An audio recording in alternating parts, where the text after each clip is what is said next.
Oh, hello. Hello, Facebook and Instagram. Thanks Hello. for tuning in to another Brewnomics episode. We're going to be talking about Batman villains. Yes. Wow. Sorry about the hiss. It was It's loud. exciting. I don't know. Well, then. All right, dick bags. Batman voice. Everybody has to do their Batman voice. No. Wait, no, that's X-Men. What? I No, think. Batman?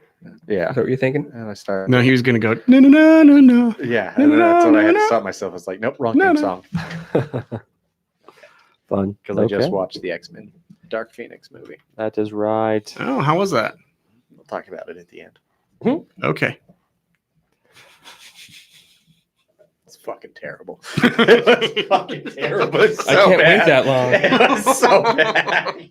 Thank you for the spoiler. I appreciate it.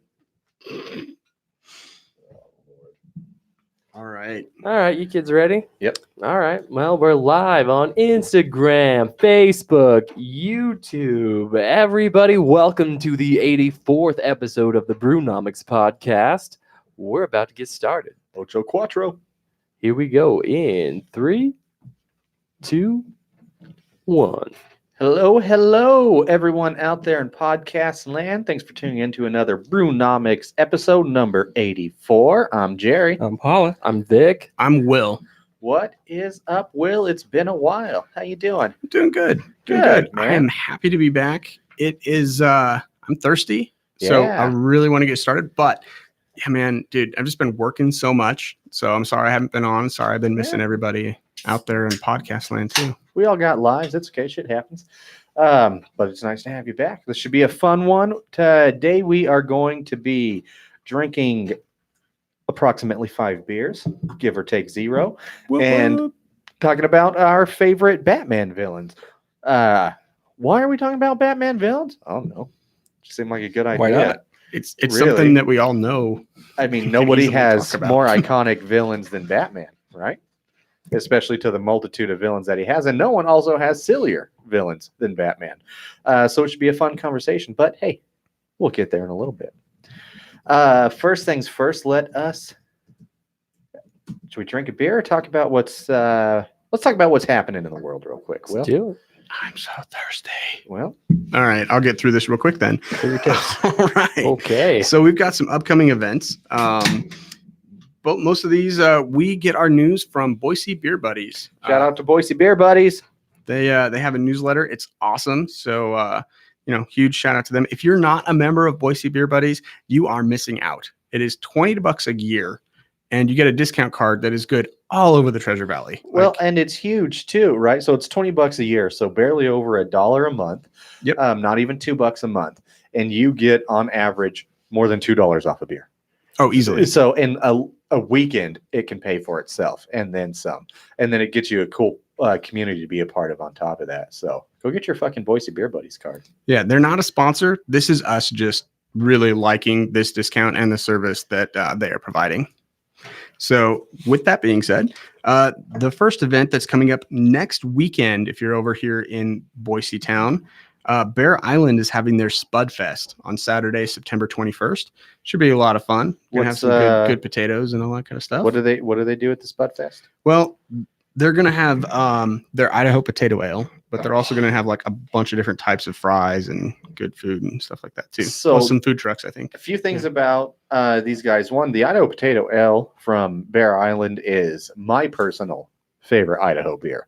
I think it represents the state wonderfully, and it is just a fantastic beer. Bear Island also has a dope ass brew house. Used to be a fire station, Mm-hmm. so it's super, super cool looking. But they're also veteran owned, and if you're in the military or your former military, whenever you go there, it is always happy hour prices for you. So respect to that. Love it. Yeah, we Vic, Paula, and I all went to the Bear Island little brewery house, and it was a lot of fun. We went without Jerry because he was working That's all out, let's and go. yeah, we just leave him out. It's fine. It's fine. But I have to say, like, notice the craftsmanship on the walls, like right underneath the bar. They've got the actual barrels that would be for barrel aging beer, kind of like separated out and like slatted interwoven with each other and some really cool backlighting. It looks awesome. But go find out for yourself. Give them a visit. What else we got, Will? All right, moving on. Sockeye Brewing is actually doing their Socktoberfest on Friday, September 20th, and it's lasting all weekend through the 21st and 22nd. That is at their main headquarters. What is that? It's the Out off of Fairview now? yeah, that one. Yeah. The one over by kind of the car dealership. Yep, by the car dealership, like the CarMax place. And if you hit the Walmart, you went too far, unless you're coming from Meridian. Yeah, but I just heard coming. Are you coming? Yeah, just did. That's impressive. I love the confidence behind that. Oh, Yeah. come on, command, bro. Cobra Command. We Bro. do that T-shirt. They call me Jerry Jisms. Oh, moving on. Speaking of Oktoberfests, if you're going to go to any Oktoberfest this year, we highly suggest going to the Das Alpenhaus. This is going to be taking place Friday, September 27th through the 28th. So that is the next weekend. So 2 weekends from where we are today recording this show. Yeah. Das Alpenhaus is off of Vista. There's not a lot of Vista, so just drive on Vista. You'll find it.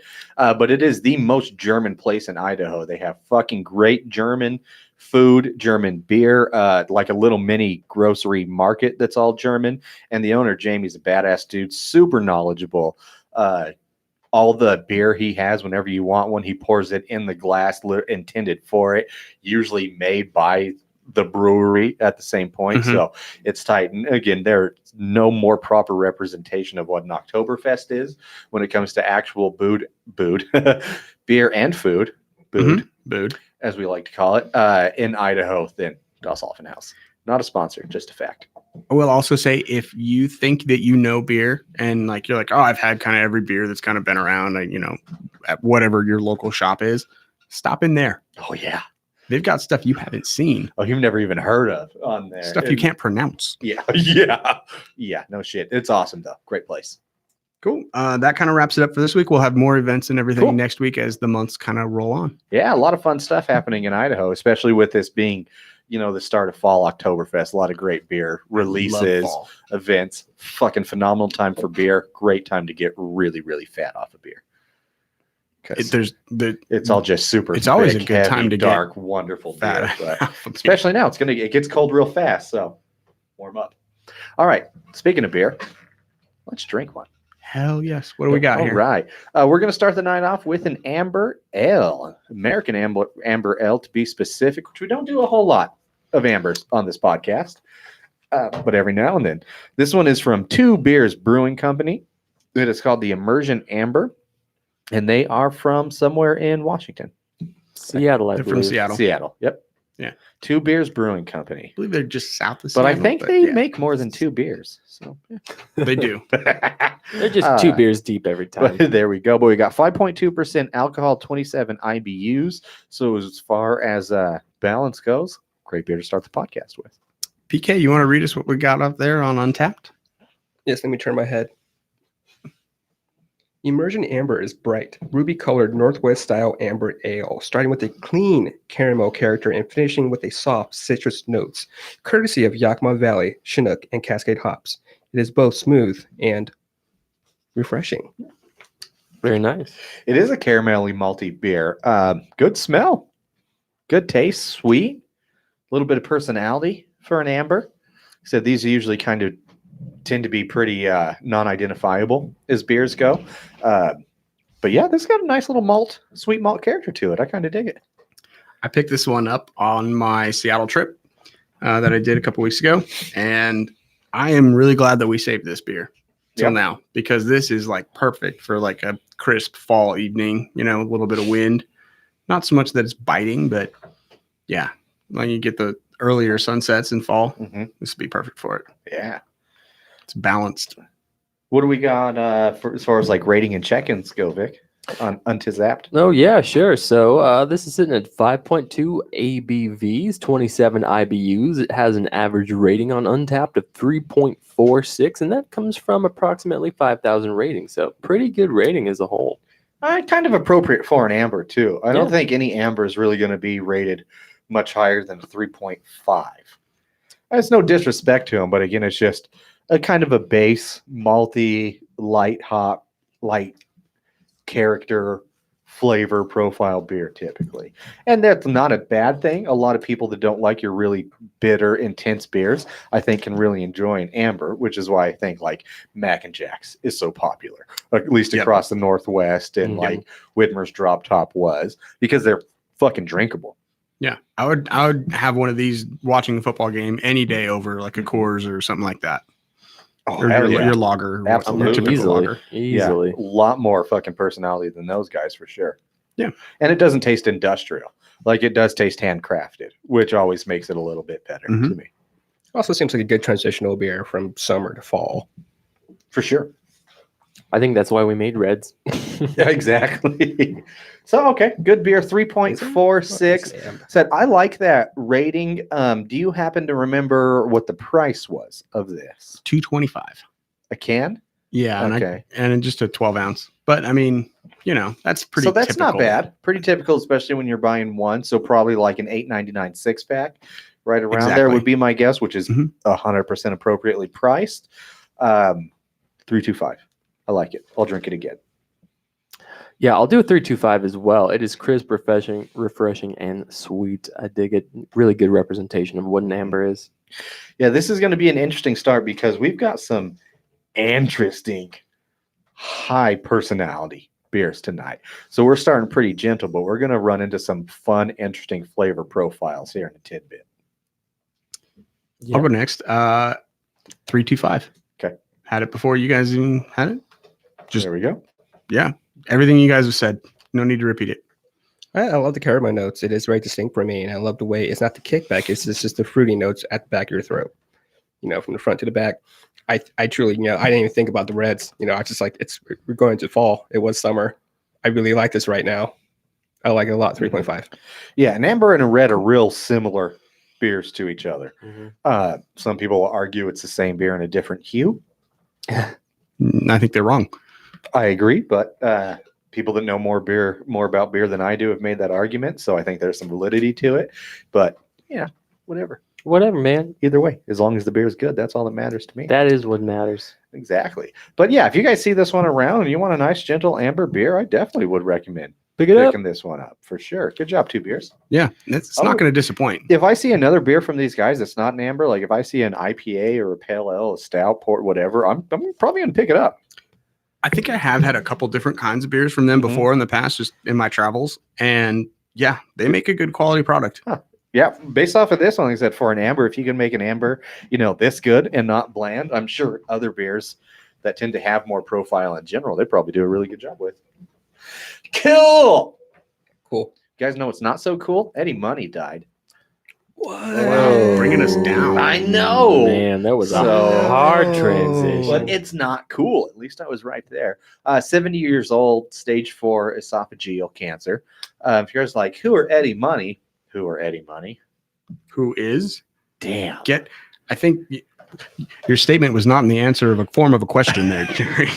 Or it was, but it was the form wrong. of It a was, sentence it was either. the wrong question. Jeez Louise. Sorry, Eddie. He's saying famously 2 Tickets to Paradise and Mhm. Take Me Home Tonight. So That's why I've been hearing that song a lot lately. probably, yeah. Yeah. Happened on Friday the 13th. Oh, wow. What Okay. an auspicious Ooh. day. Exactly. So this is just a little RIP, a little cheers to Eddie Money. Hope you got your ticket to paradise, buddy. Clinky, clinky, Cheers. clinky. Clinky cow with our plastic cups. Cheers. Yeah, I like some of his music. I wasn't a huge fan of it. I wouldn't buy an album or anything, but it's one of those things that if you're at a bar and it comes on the jukebox or anything, you're like, all right, it'll work. Not mad at it. Absolutely. So cool. Have a beer for Eddie Money. Now, here's my favorite part of ridiculous news. Weird transition. Again? Now it's even weirder because there's, Miami Heat Stadium. It's currently American Airlines Stadium. Okay. Contract expired, so they're looking for some new naming rights. This is the Miami basketball team. Correct. Okay, Yes. cool. Correct. Thanks for coming along, Will. I'm the whitest guy in the room, and yet I have to ask about the basketball team. Okay, That's true. whatever. But anyways, my favorite, and really the only one I know of so far, is a $10 million bid from a company called Bang Bros. No way. No way. It's a porn production company. That's Okay. awesome. Yeah, $10 million bid to name it Get through it. Come on. the Bang Bros Center, aka the BBC. Oh my Dude. god, dude, that's Hell fantastic. yeah. So this is the same company that offered this professional wrestler Mandy Rose $1 million to do a scene in a porn for him, and she turned him down because She's got standards. exactly. Yeah. But yeah, so now they're It's trying a lot of money to turn down. I got to be honest. Well, she makes good money. She works for WWE. Well, there's She does that, well but- for herself. So Even still, yeah, but you know, it's $1 million. I'd get fucked on tape for $1 million. You get fucked on tape for $5. Well, I mean, it depends on who's doing the fucking. Well, that's true. You got standards here, bro. All right. My amount wasn't wrong. I mean, Zac Efron. I'll pay $5 for that one. Here's your tip. But I've never wanted a stadium name to happen so bad in my entire life. And if it happens, Miami Heat will immediately become my new favorite basketball No team. matter what. No matter what. This Easily. naming thing is right up there with Bodie McBoatface. When that, I really hope this happens. That'll be great. I am unfamiliar with that. You don't know what Bodie? Okay, so there was like a science ship that England voted on about what to name it, and the most popular name that was, suggested and then voted on was Bodie McBoatface, and they did not allow it to be named that. Yeah, well, they also voted for Brexit, so the Yeah. UK doesn't necessarily have the best voting record. I like Bodie McBoatface, but yeah, I agree with you about Brexit. That was an idea. But I like Bang Bros That was an- Center, aka the BBC. Yeah, that's gold all God, day. dude. Just imagine that jersey. Aside from BBC, Bang Bros is like on your shoulder or like on, You can see fucking Bang Top of your Bros back. plastered in the hallway while you're taking your fucking kid to the bathroom. The Daddy, urinal. what's Bang Bros? Oh, in a few years. they would have their own hot dog You'll there. know. Yeah. Oh, there you Do you go. want the BBC? I'll take 2 BBCs Dude, with a could drink. you imagine that's a $12 hot dog, The $1 Bang for Bros each dog. inch? I mean, Because how it's a foot long. awesome. Possibly. How long? How are you measuring? I'm curious how long they get naming rights for. So how long does their contract last? I don't Do we know. know? I think it depends. It depends on the amount and the stadium and whatever.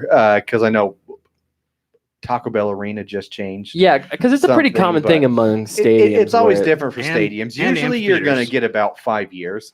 Typically, I think from what I know, you have really no basis. of So this. we would, But get like I would imagine 5 it would years. be $2 million a year, and that just seems like a low bid, though, Yeah. right? Because there are going to be other companies that can come in and can do way more than that. Oh, 100%. Yeah. Good on them for at least like putting in a bid, getting some publicity, and Oh, then, and you and know then it's raising. 100% of publicity stunt. Oh, Yeah. absolutely.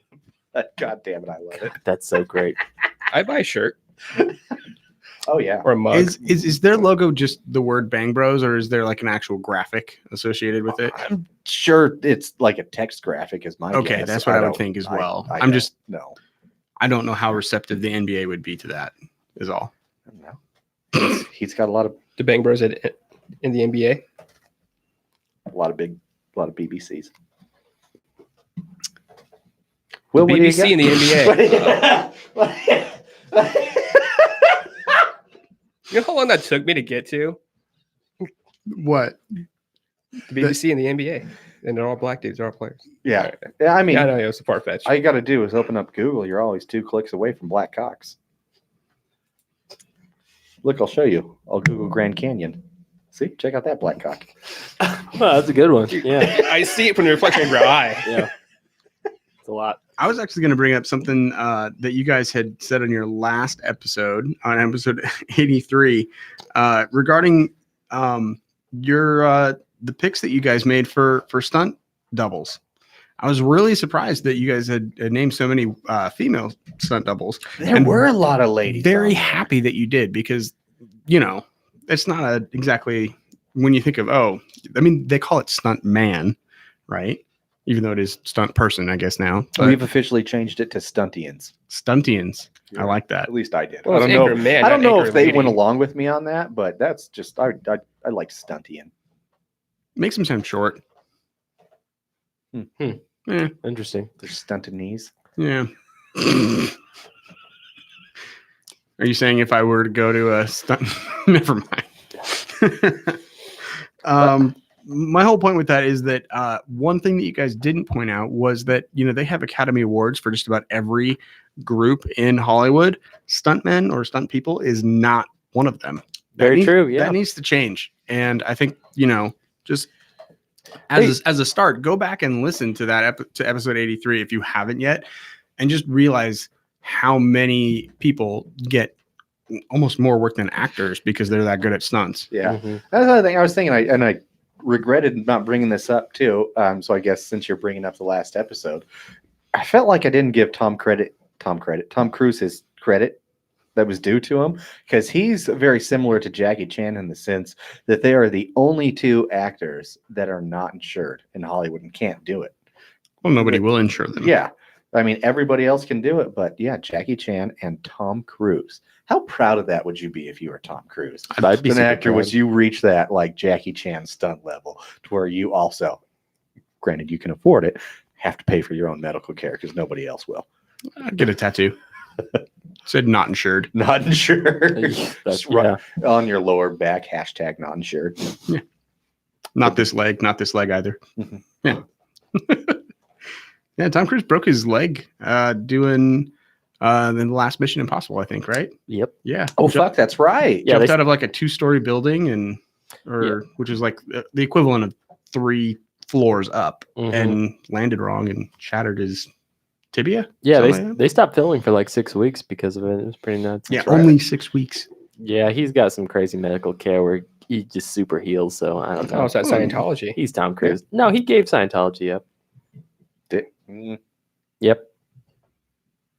No. Okay. Well, I don't know. we'll get back there. Okay, we'll get It there. That happened. makes back it, to I us, believe. Tom. Okay. All we know is that he now, when he walks around, it sounds like He because probably is part cyborg. yeah. What else do you got for news? I'll throw it back to you there, Jerry. Oh, okay. So this is one that I'm really excited about. Let's take some Marvel news for a second. Allegedly, there's this site I follow called Geeks Worldwide. They usually do a pretty good job, but apparently there are rumors of a Silver Surfer movie in the works Oh, really? under MCU. That'd be Under cool. the MCU, which I think would be Ooh. very cool. And I wonder, because I remember last year, this was before Disney bought Fox, Adam McKay brought up how if there is somebody asked him in this height of the superhero movies, if there's a superhero that you could do a movie about, who would it be? And he said Silver Surfer.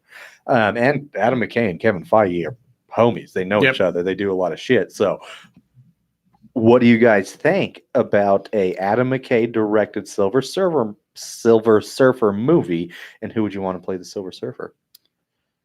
And do you think that means if this happens, for sure, are we going to get Fantastic Four, and or is Galactus going to be the next big bad? These are our talking points. Discuss. I want it to happen. Discuss. Don't tell me what to do, Jerry. Discuss. I want it to happen. I want the tease to be at the end of Guardians of the Galaxy Volume 3. That'd be a good one for, or even Thor 4. Yeah, one of the two. Mm-hmm. It's got to take place in space somewhere. Yeah. Absolutely. I'm all for it. Yeah. I'm all in. I want that Prius somewhere with the soup kitchen happening, but maybe Army Hammer, like like a bald one. I think he can pull that look off. Okay. The Lone Ranger. Well, and I think that's the cool thing about the Silver Surfer. The story writing's got to be really good, and that's the thing. There's so many great comics to pull from the Silver Surfer that you could do. Hopefully, mine it would be Requiem. Well, you can't just end it when you No. begin it. Yeah, I Exactly, know. yeah. Or maybe. Yeah, I guess we'd have to wait a little bit for that one. But either way, a lot of great Silver Surfer material out there. And I think it's interesting that Adam McKay is a Silver Surfer fan. And I'd love to see him do something a little bit more serious. But Army Hammer is not a bad one, because ultimately my point is, you're going to be in a suit or some sort of CGI, and he's Norrin Rad's a very he's got that like quiet intensity to him. I also don't imagine that. Like I feel like in the Fantastic Four movie, like you wouldn't be using your actual voice unless you just had an amazing voice as well. There's going to be some sort of alteration for sure. I feel like there'd have to be. Yeah. Agreed. So Sort of like how they did Doug Jones as the body, and then Lawrence Lawrence Fishburne as exactly, the voice. yeah, the FF. Because I would want that regal voice. Oh yeah, you want from Norrin yeah, Rath. it's sort got of to a- be a great a voice. godlike just presence, really. Mhm. What do you think of Vin Diesel? Because he's got the Oh, voice no, and he's got the no. bald head. No. I don't. He's also too stocky. I want Norrin Rath to be a little Like bit more slender, slender, kind of like, and not him as it, but a Zac Efron build. The way he's like kind of got the tall, broad shoulders, little waist, but it's still that slim man. Andrew Garfield sort of thing. The way he's built, I think would be a good one too. But he's not the actor I'd want to see play it by any stretch. But I really don't know who I'd want to be Silver Surfer. That's a tough one. No, I said Keanu Reeves in the past, but that was kind of Joe. I don't think I'd want Keanu to do it either. I really don't know. Armie Hammer's a good answer, man. I can kind of get behind that one.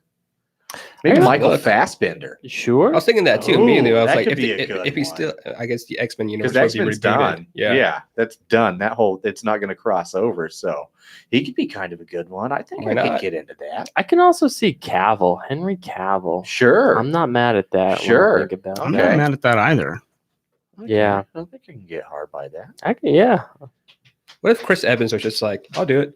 That'd be. Yeah, I Cap's gone. I Yeah. wanted to say the same thing. I'm like, well, Chris Evans would be fucking great at Yeah, it. absolutely. Chris Evans would be good at any. That's additional- absolutely true. That guy could do anything. He could do Wolverine if he wanted to. Straight up. Oh, man.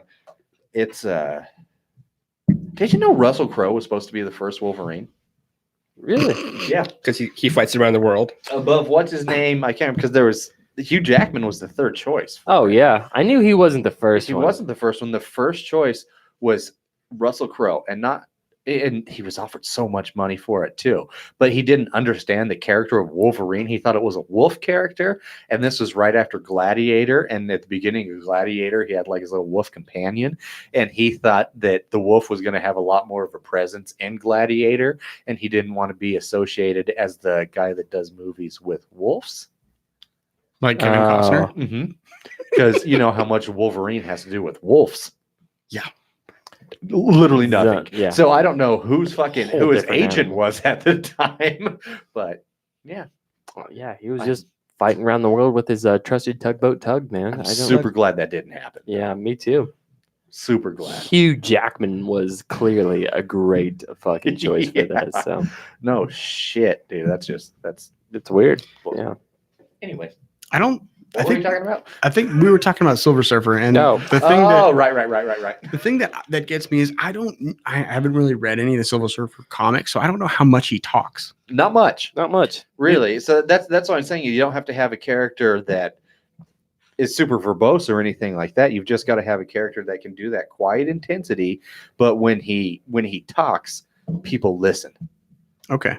Mhm. I'll think about that a little bit more. So it's a tough one to cast, man. It really is. It's a really hard one to cast. Mhm. Well, in the meantime, speaking of Disney owned properties, I found out something recently about the Disney Plus service, and that when it launches, it's going to have the old school Disney afternoon lineup on it, including Tailspin, Goof Troop, Chippendales Rescue Rangers, DuckTales, Darkwing Duck, and everybody's favorite, Gargoyles. Nice. That's rad, dude. Right on. All those cartoons are going to be on there on demand. That's Heck worth it right yes. there already for me. Yeah. So That's there's awesome. just one more thing, especially for me, I've got, kids, like I can watch all of those cartoons with my kids and it'll be fine. That's That being super said, rad. Darkwing Duck doesn't hold up as well as I would have liked it to. Oh, really? Yeah. I've gone back. I got some from the library and didn't hold up as well From as the I thought. what? Oh yeah. The library? There we go. What did I say? Library. Library? Those are great Library. berries, though, man. They're like member berries. Library. You forgot that first Mm. R. Anyways, yeah, I am It's super one of those excited about linguistic Gargoyles. pet peeves that I and have. Tailspin. It's like hearing somebody say irregardless. It's like it's a huge amount of the population that leaves that first R at a library and just says library. And bro. Sorry. You're fine. I heard recently that there's a specific way that Alex Trebek says the word genre. Yeah. Yeah, there's a whole like mashup clip of it. But he's Alex Trebek, so Yeah. That's a fucking good point. love Jeopardy, and good luck to him with his battle with cancer. Very true. I fucking love Alex Trebek. He's Yeah. a great I man. fucking love Jeopardy. I do not look forward to raising that glass when that happens. No doubt. No doubt. Yeah, absolutely not. Anyways, What do you got over there for us, Jerry? That suddenly got sad. So one really thing about Idaho is we know we've had these guys on the podcast before, finally got Toppling Goliath as a beer that's getting distributed here. Did not get this one locally. I got this one off of Tavor. But this is the double dry hop pseudo Sue pale ale from Toppling Goliath. We've And had their pseudo Sue and their King Sue on before. We have not had the dry hopped version of it yet. Double dry hopped. All of them feature a Tyrannosaurus. They do. That's partly the thing that really helps with Toppling Goliath catch the eye is no matter how much of an adult you like to think you are, you can guarantee you fucking love dinosaurs. Yeah. Everybody loves dinosaurs. Doesn't love dinosaurs. Oh my god! Like Meteorites. as you open this beer, like I can smell this beer. Like it's a very aromatic, and it's sitting quite far away from me. Who is a dinosaur's least favorite reindeer? Comet. Silly. That was great. Well done. So what were you saying about the beer? Vic? It's nothing now. Yeah, it doesn't make sense. Oh man! So I tell you what, this double dry hopped pale ale showcases the Citra hop for a well-balanced beer that is delicate in body with mild bitterness in the finish. Ferocious hop aromas of citrus and mango give a refreshing taste that is bright with just enough bite. Live beer, please refrigerate.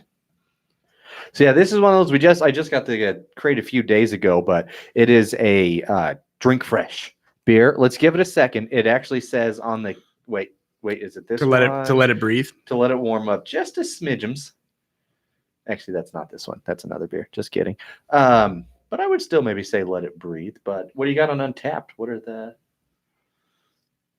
Stats. Yeah. Yeah, 6.8% alcohol by volume, 45 IBUs. This has a kick-ass rating of 4.39, derived from 30,000 ratings. 30,000. And climbing. So this was actually it was only $6 for two of these beers on Tavor. That's it, man. That's, So Six super for two. cheap. 6 for 2. That's it. So $3 a can for a pint. Yeah, All right, that's better than bar prices.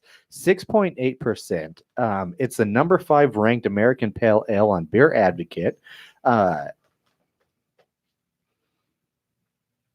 Trying to see if there's anything else. And it's got a perfect 100 out of 100 on Beer Advocate at number 4. So 4.4 or 4.39. It's gone down. They say a 4.48 on. Or 4.40 on Tavor. 4.48 on Tavor. Okay. Untapped. 4.40 on Untapped. Reading is hard right now, guys. Okay, These beers I are was high alcohols. I'm just sorry. You just kinda cut that doing- whole thing out. Yeah, if you sure. All right. want. Leave it in. Yeah, I don't know which one you're reading. I don't know how it's a 4.40. You have a differential number there, which is weird to That's me. what said. It used to be a 4.40 on Untapped, and it's now gone to dropped all the way to a 4.39. 0.01. Oh, that's what happens probably with more ratings. What do you guys think of this beer? Are we going to raise this rating back up or not? What do you guys think? I think that really, really like the subtle mango flavor that is there in this beer. It's not a fruit beer. It's definitely a New England like hazy style IPA. It's not an IPA. Sorry, pale ale, but it's New England style. Is it? Yeah, I think it'd be Midwest style. it's like a hazy pale ale. because it's made in Iowa. It's that little corner up of the. But it map. is hazy. But everything we've ever had from Toppling Goliath seems to have that That hazy haze. kind of Just effect to about. it. You know, it's got that You can see the mango color with it. Actually, that's a good like mango dandelion hazy appearance. This is really good though. But so 4.4, essentially 4.39. Either way, that is a stellar rating. Paula, what do you think of that rating? Jerry. Hey, look good. You sound well. Thank you. I do love these citrusy notes of this particular beer. I see after a couple drinks of it, I got the mango. It wasn't front off for me at all. Like at the beginning, I had to find it. Subtle Okay. mango. It's a subtle mango. Subtle mango. Mango. Mango. Mangoa. I was thinking of SNL. Chris Kattan. Mongo. It's mango. Mango, mango? mango, mango. I like this beer though. Mango. I think I think it's an easy swallow. Don't make any Mhm. jokes. That's what she said. Ayo. Couldn't help myself. Sorry. Great mouthfeel. That makes Yeah, sense. Don't make real- any jokes. It's real easy to sip on. It's a great sipper. What do you guys think? 6.8%. That's pretty good, I think. And it doesn't seem That price is still probably the most surprising to me on this. especially off of Tavor, Yeah. where you think you're going to spend, and understandably so, a little bit of an upcharge on it for what they're worth. So, and that's one of those things where I definitely jumped on it because we have not been let down by Toppling Goliath. They make phenomenal beer, not just their dinosaur themed ones, but I remember their Skulls and Money, Fire Skulls and Money. Yep. I think is what it was called, was phenomenal as Yep, well. It was really good. Yeah, I always get excited every time we're going to have these guys on the podcast, and I'm super glad they're in Idaho now. So if I'm going to rate it, I think the 4.4 is, even with the price, it's too high. Okay. Extrapolate. Yeah. Explain. That's like a crazy high rating. It is a crazy high rating, but think about it. Is it everything that you'd want in a hazy pale? I'm not, yes, but I'm not. Here's why I don't think it'd be a 4.5, and maybe it's just me. It smells way too danky and dry. You don't want Like the it dank? doesn't smell fruity. I don't mind it, but I could see for a lot of people, especially a casual beer drinker, how just the smell of it is going to be off-putting, and they're not going to want to drink it because of that. And it can be hard to get past that smell sometimes, and it seems like a very hop-aggressive smell. It does not taste hop-aggressive. I like the taste. I think it's smooth, but it smells like it's going to punch you in the nose. Well, I think it Totally. has a very high profile of being hop forward Mhm. on it. I mean, and the fact is that it is, out of the two variants that we've had, this is the dry hop version. True. And that's what I'm more getting at. Like, just True. order the regular Sudosu if you don't want something that's not that forward. I absolutely agree with you there. I'm just trying to, whenever I rate these beers, and maybe that's my fault, I try to look at it as, ooh, gross, I'm sorry, someone that doesn't drink beer, even though I do a lot. But I always like to try and approach this as a first-time beer drinker or a casual beer drinker on what they're going to think of it. And this is not a casual beer drinker's beer. I love that citrus dry note to it though. Yeah, it's just like absolutely. boner. If you're a seasoned beer drinker, you're going to love this. I absolutely think you are. In Yeah. that sense, I think it's a 4.4 beer. But if you're a casual beer drinker, I bet this is like a 3.25 beer. Because it's hitting you too hard. Yeah. Seems a little aggressive. But that's that double dry hop. Yeah, that's a great point, man. This is not for the light of heart. This is not for an inexperienced beer drinker. This is made for people who enjoy beer, craft beer at that, to enjoy. So that does make it kind of difficult to kind of appreciate in that sense. I think you're right there. 4.39, super high on that one. God, yeah. I think if I were to try to rate this right now, I think I will. I'm gonna do a 4.25. I appreciate the craftsmanship. That dry hopped Citra hop that's a really difficult piece a lot of the time to get on board with. I can appreciate it as a seasoned beer drinker. However, Jerry, you're absolutely right. Like, it's hard for a non-seasoned beer drinker to get on board with this drink. And in fact, I think they'd rate it a lot lower than a 3.5. I think they'd probably go with a 3 or 3.25 on that tops. But yeah, I'm personally 4.25. 4.25. So I 100% agree with you, Vic. I just know the type of product that we are drinking. And for me, the thing that kicks it up above that 4.25 is the price. Oh, good point. Okay. So that's why I give this a 4.5 straight up. Ooh. Now, Okay. Jerry, I do agree with what you said. I feel like when I first started drinking IPAs, I'm probably like the least IPA guy on the show. It's not an IPA. Sorry, pale ale. As you The least guy that likes that more of a hop flavor as opposed to a malt flavor. sure. Okay. Okay. That being said, I really do like hops and malts together. Yeah. Everybody knows that. I like beer. But with this, yeah, I do agree with what you said. That it's going to be a thing where people who aren't of that level, that don't like beer that much, that haven't expanded their palate enough, they're not going to appreciate it. And so they should try something else to start them off. Yeah, stick with what I said, 4.5, because the price is just knocking it up that extra whole nother level. For sure. I can get behind that. And I feel like I'm talking shit on it. I'm not talking shit by any means. I think this is a really good beer. I'm just surprised with 52,000 check-ins and over 30,000 ratings that it's sitting at a 4.4. Well, I think But there's granted, some you're- brand name awareness there too. There is that. And in all reality, your amateur beer drinker is not going to be on Untapped Nope. usually. And they're probably not going to be searching out a beer like Toppling Goliath. Mhm. So, like I said, there's that. That's just, me trying to stir the pot, I suppose. But I do really enjoy this. I think it's a four-worthy beer for sure. That I really enjoy it. I think the taste, that mango, it comes in just right. It balances it to where you don't get that super hoppy bite at the end. It comes in just right, just not enough on the nose. And that's why I'm saying I'm surprised how pungent and danky and hoppy that aroma was with it, because the taste doesn't back that up. But I love the taste. I like the smell, and that's not the thing. I'm just saying I was surprised. It was so intense. I love the price. Love the drinkability. I could drink the shit out of this. 4. Yeah, I could tap this. We'll give it a 4. 4? Yeah. Yeah. I really like it. Like I said, I'm sorry, Toppling Goliath. I promise I'm not talking shit. I enjoy the beer. You gave it a 4. You're not I talking think it is shit. a 4-worthy beer. Yeah.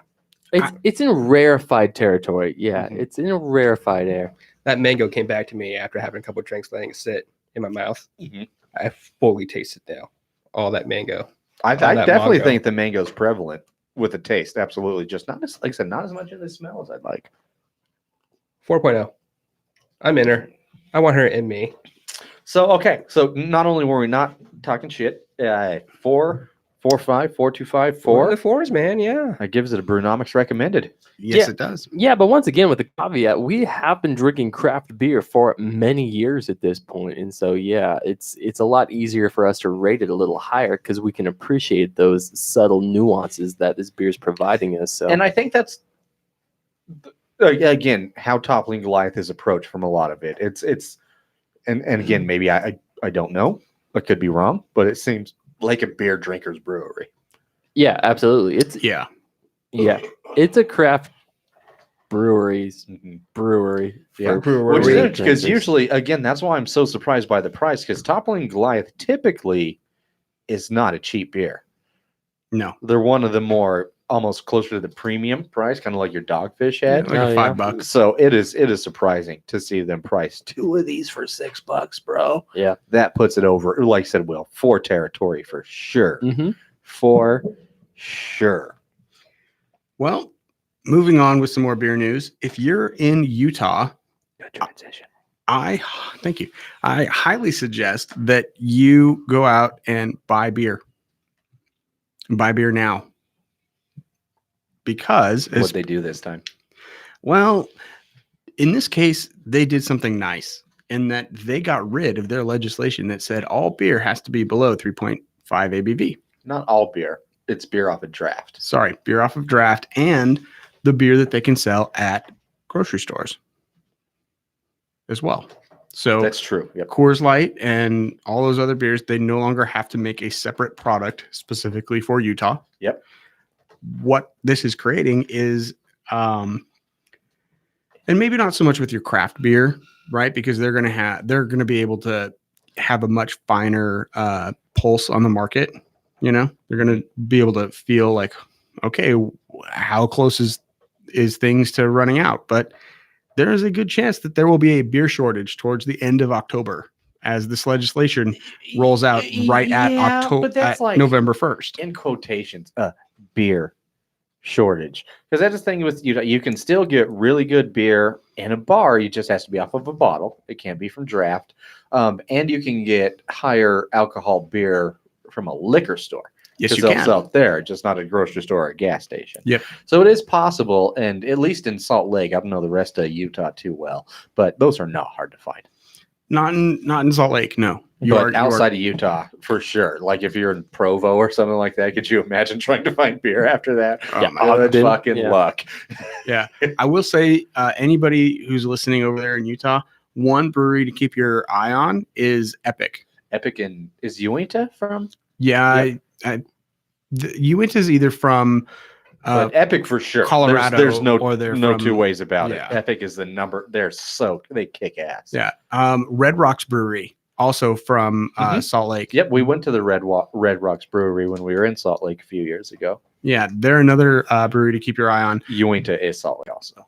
Okay, so those three would be the ones that you'd want to like go to, and they're gonna have good beer no matter what. So those are gonna be good mainstays. I don't know if I should say this, but with Red Rock, when we went to the brewery, I was actually talking to the bartender who also happened to be one of the brewers, and I was talking shit. I was like, "So you have a bunch of beer on draft?" I guess I wasn't talking shit.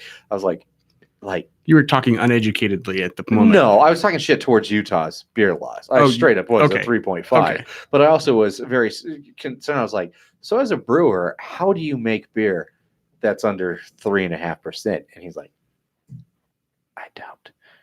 He's like, do you think this state has the money to test alcohol percentages? Do you know what sort of technology that requires? You have to have a very nice science lab, and Utah doesn't really like science. So he poured me all these samples, and he was like, guess which one of these are under 3.5%? None of them. None of them. None of He was them. like, they don't know, so we just say they are. Sorry, Red Rock. But since the law's changing, too late now. Well, But that's good. that, in my opinion, that doesn't dissuade you from going there. It just emphasizes why you should. Exactly. They also had great food there too. Yeah. It was a wonderful brewery. I haven't seen their beer outside of Utah. But I've seen it up here a couple times, but it's been hard to find. really, yeah, because I haven't seen it, but I have been to that brewery, and so they were pretty good. They make a Sláinte Red that is Uh-huh. to die for. I've had that It one. is like a 4.5, 5.0 beer for me. It is really good if you can find it. Sláinte. It's so Yeah. Irish. Yeah, it's been a while since I've seen that beer, but I still look for it anytime that I am in Utah. So God, I must have liked that fucking beer we were just drinking. I just slammed it. yeah, I'm out of news, Jerry. What else do you got? Or should we take a break or move on to the next topic? So, suicide casting is done. Finally, unfortunately, Batista is not on the list for the complete suicide casting list, but it is done. The interesting thing is he's released a lot of names, but has not and will not release characters or descriptions. He's keeping it real on the nose, even though they are supposed to start production this month. But a bunch of fun names added to it. Flula Borg, our friend Flula. Nice. I'm super excited about. But the one that I'm really excited about, we didn't get Batista, but we did get another wrestler. Do you guys know who it is? John Cena? Yes. Oh, really? Yes. Is he Rick Flag? He is not Rick Flag. Rick Flag's already been cast. Yeah, Joel Kinnaman's Joel reprising Kinnaman is his Rick role. Flag. I forgot. They have not said who he is because, again, they're keeping really tight wraps on it.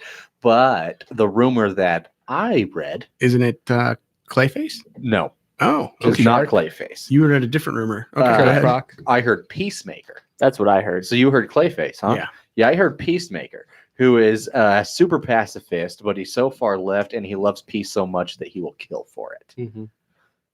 Mhm. Yeah, Yeah. exactly. That's the appropriate confused face to make with. I was gonna say I am giving Jerry like one of the most perplexed, like almost cross-eyed Yeah. looks that I can. But Peacemaker's been around for a long time, and he has been in the Suicide Squad for quite a bit. But I loved how, not just that with this, but James Gunn, when he Instagrammed the picture where it was just a picture and it just had the cast names on all of it, and he just said cast or final casting confirmed. Don't get too attached. Yeah, because he expects a lot of them to die. Which I think is pretty great. It is the Suicide Squad. But yeah. so yeah, either way, I'm kind of bummed we're not getting Clayface and Batista, but I do love that we're getting John Cena, whomever he may play, Clayface or Peacemaker. So I'm down either way. The other rumor that I heard with this was that he's actually composing 2 teams, composing the Suicide Squad and then another group to go against them. So there could also be other cameos that are uncredited, a la Brad Pitt in Deadpool. Sure. Oh, I think So- there's still going to be a lot of surprises. Like James Gunn has been working real hard on this, and I'm so excited. for this. Plus, I mean, if you're an actor and you're just like, I just want to be in something crazy just to be killed off, Why not, pretty quick. man? Why Why not? the fuck not? That'd be so much fun. That's one of those things, like to your point about Brad Pitt and Deadpool too, but all of them, Terry Crews, the rest of them, whoever did it, it was just, that'd have to be so much fun. Yeah, Alexander Skarsgård, I think, Mhm. right? Is Yep, the as the- Venom shooting guy. whatever Oh, his no, name he's was. He's right. Zeitgeist. Zeitgeist. Thank you. Yeah.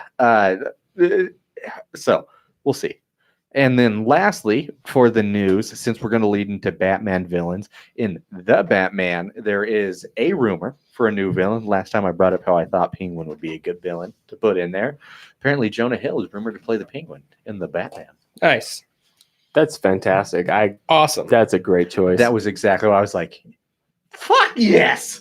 Who's better than Jonah Hill to play the Penguin right now? I will say Robin Lord, the kid that plays him in Gotham, is fucking phenomenal. He's He great. is absolutely phenomenal. Both him and the dude that plays Riddler, I can't remember his name, but Edward Nygma, they are two of the best cast Batman villains that I've ever seen in the live action. So if we were to do like that guy and bring him in for it, I would be perfectly fine with that. But if we're going to do a classic, short, fat, squatty, funny voice, but intense underlord crime boss, Penguin, fucking Jonah Hill, hell yes. Yeah, Give dude. him all the umbrellas. He's so good too, because I think you could bring a little bit of comedic value to it, but he's also shown that he's not just pure comedy, and he can do weird facial expression and weird voices. Look at Wolf of Wall Street, how good he was in that one, and how wildly different his character was from anything else he's done. I love the thought of Jonah Hill as Penguin. I can see him pulling it off. Speaking of Wolf of Wall Street reference for him, but give him some prosthetics, make him a little bit shorter, in the shooting He's of not a it. very big guy, though. I don't think you have to necessarily make. I think I like the prosthetics. Maybe do something to elongate the nose. I don't know if you Yeah. need to do the flippers, kind of like they No, did quite as far with Danny DeVito. But I would like it to be a little more of the mutated style Mhm. Penguin that you get from the comic books versus the. And as much as I like the guy that did him in Gotham, just a skinny little weirdo that walked with a limp because he got his leg broken. I like the mutation idea a little bit more. So you get to have that kind of anger from birth that can create a real fun villain. So, yeah, I don't know. I love Cool. that, though. So I think it would be really fun because the other person that's been championing, I love the idea of Penguin being in it. We also talked about Riddler, and there have been a few actors that have championed for Riddler, namely Neil Patrick Harris, which I think would be a lot of fun, and also fucking the dude that plays Sheldon in Big Bang Theory. What is Nice. his name? Oh, Jim nice. Parsons? Yeah. oh, okay. I think he could do it. He's got that tall, slender frame, and I think if he really wanted to dive into kind of, he's a nerd. He can do that, obviously, very well. I think that'd be kind of fun, too. But Neil Patrick Harris would be fun, too. I like Neil Patrick Harris a little bit more than the guy that plays Sheldon, only because I think it would be hard for a lot of people to see past him as Sheldon. That's true. That is true. And I always kind of get bummed out for actors that get so typecast as that one, because probably so many people, like I struggle with his name being Jim Parsons. I bet most people in the street call him Sheldon. Yeah. But whatever. I still think either one of them could pull it off.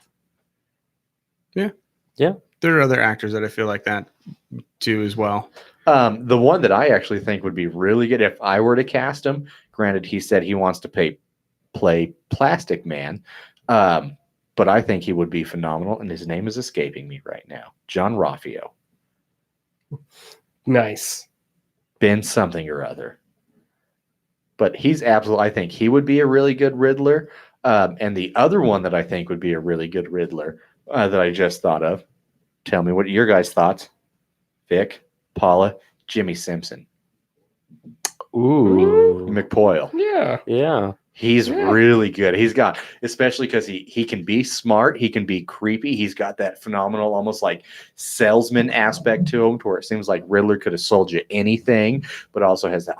That could be a fun one. That could be really fun. Yeah, that's a great choice, man. I don't know, Brew Crew, throw us your thoughts of Batman villains that should play the Riddler and the Penguin if you got a better idea than Jonah Hill. Oh, Ben Schwartz. That just Ben came Schwartz, To me. Ben thank Schwartz, you, my okay. man. There we go. Just came to There me. we go. But yeah, that's all I got for news. Anybody got anything else? I think that'll do it, man. Yeah, let's take a quick break and then we'll get into some of our favorite Batman villains.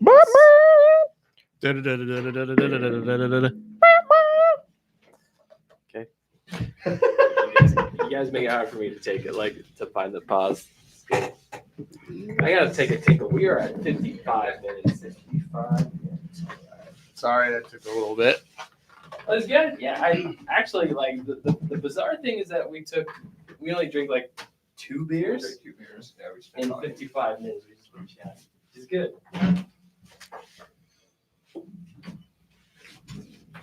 You might try to get the steam out. What are you saying there, pal? Get the steam out. Cool.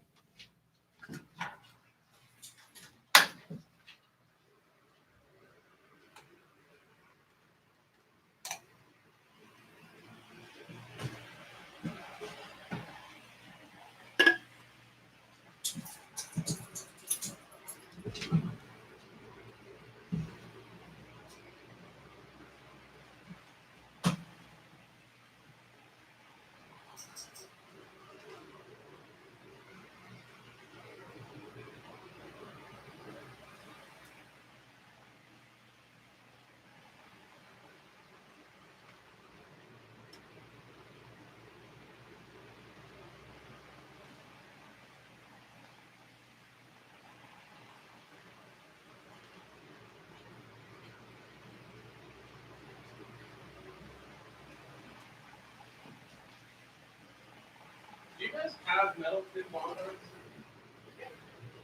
Really?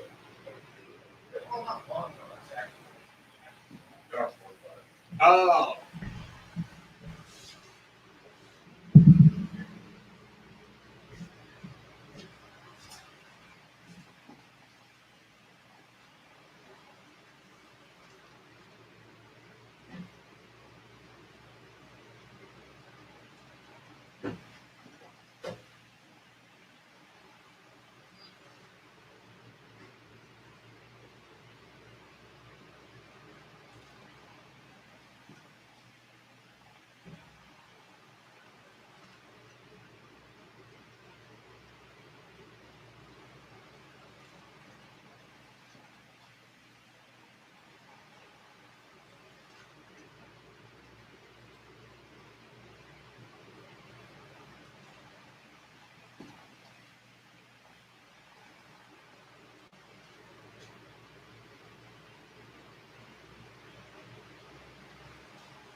Hunter first Hemsley. Hemsley.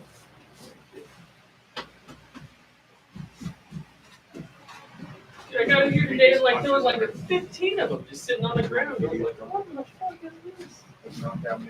My Like, punch to my heart. what is his name? Big John Studd. Was his finishing move. Back in the 80s, he was a big, massive man. He walked out with a 2x4, not what's his name? Oh. But yeah, grab the arm and put it behind it and do this. Punch him right in their heart. Oh, would fall over. Get punched in your heart, you'll die.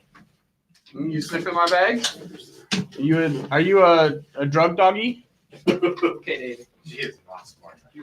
No, she does like beer though. She'll get right up in your beer. So watch She'll your get beer right up in your after. beer and lap it. Lap it. We still have like 3 beers remaining. Yeah, okay. We'll be quick. We just gotta make sure to go through the beers a little bit faster. Yeah, we spent a long time on that pseudo suit. Episode 84, Best Batman. If you find stuff to cut out. If you find anything that I said, because I think I just repeated a lot of what they had already said earlier. Which is fine. Yeah, I don't want to just cut everybody's, like, But I'm giving you permission, like, cut it. I hear you. Because I don't think I as I was saying it, like, I didn't feel like I was adding much. No, it's not that you're not adding anything, and even if you feel like you want to cut something out, it's that like when you're creating your rating, that culminates and comes into play. So if I cut it out, it literally looks like yours comes from nowhere, or it sounds like more of a copy. Does that make sense? So if I do, I get what you're saying. I remember what You do. remembering what I said. I feel like there was a lot of stuff that could be edited. Sure. And I think I gave you ample pause times too to edit it. Okay. So if you need it, it's there. So if you want a bunch of extra work to do. Yeah, I mean, Well, no, that's the thing. Like, if I do that, yeah, it's literally cutting out specific sentences, elements to do that. It becomes quite a bit tedious. I know. It's like that whole thing you and I discussed about before about knowing what an looks like on a waveform. Oh yeah, I know exactly what they look like. Yeah.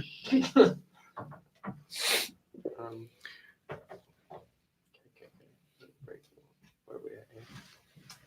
Do you want to see the picture that I took of the beer that I had on my anniversary night? Oh, I mean, you're going to show it to me, so yeah. Well, now I don't know if I want to. Okay. Did you get a new case? I thought you wanted that flat-bodied one. I did get a new case. That flat-bodied one was okay, but it was just so like rubbery and loose. Mhm. It just didn't feel right. That's what happens when you buy a cheap case. Well, I knew that was kind of the thing going forward, but I knew somebody that had this exact case on the larger model, and so I got it, knowing that it would fit like almost perfect. Oh, I've had the, however you pronounce that, but not Shakovizia. sure. I can't. But I not have to look at it to know. Charred small batch. Huh? Yeah, Okay. How was it? pretty damn amazing. I do think I I paid like too the much. normal version of that. I paid too much for it. What's too much? $32. Oh, wow. We were at the crap. I can't even. I'm mind blanking on the name of the restaurant. Oh, okay, so that's a restaurant price. It's up in McCall. It's the nicest restaurant in McCall. Oh, the one downtown in the middle. It's the one off of, in the Shore Lodge. Like their meat is like $50 for like their steak. Best restaurants in McCall, Idaho. Give me a minute. I'll find it. The Narrows. That's what it was called. It was called the Narrows. Oh, so I was thinking Steamers. That was the one. No. We went to the Narrows. Cleveland? Steamers kicks ass though. Steamers are pretty good. Yeah. The Narrows, super nice, total classy place. They brought me a knife selection. Really? Yeah. Jesus Christ, Oh. It was awesome. that's pretty rad. I'll put it this way. I expected to spend a lot. I expected to spend over $150 on dinner. I did not expect to spend over $300 on dinner. Oh, dick and Whoa, balls. double Dick it up, and the yeah. balls. Yeah. You buy a $32 beer though, you're well on your way. You didn't buy 10 of them. Yeah. No, But Jesus you got a $32 beer. Christ. Like she I probably got a had like $32 beer. She got $50 wine. Yep. You got like a Yes, she did. $60 steak. Like Just yes, I did. I adds up. got a $68 steak. yeah, easy, man, for sure. Was it amazing? It was amazing. All of it was amazing. Better goddamn be. All of it was awesome. We got compliments from like on our taste and our choices and what we selected off the menu and how we paired everything. Complimenting the Oh, fuck out of course you they for did. Yeah, of $350. course they did. No, They I mean, fucking bet. I hope you got jerked off under the table for $350. Sure. I It wasn't want it under the $350. table. I want to be out and proud about it. Show me what you're doing. But the entire like the hostess, the manager, our waiter, and the main chef like came out to tell us thank you and like shook our hands and everything.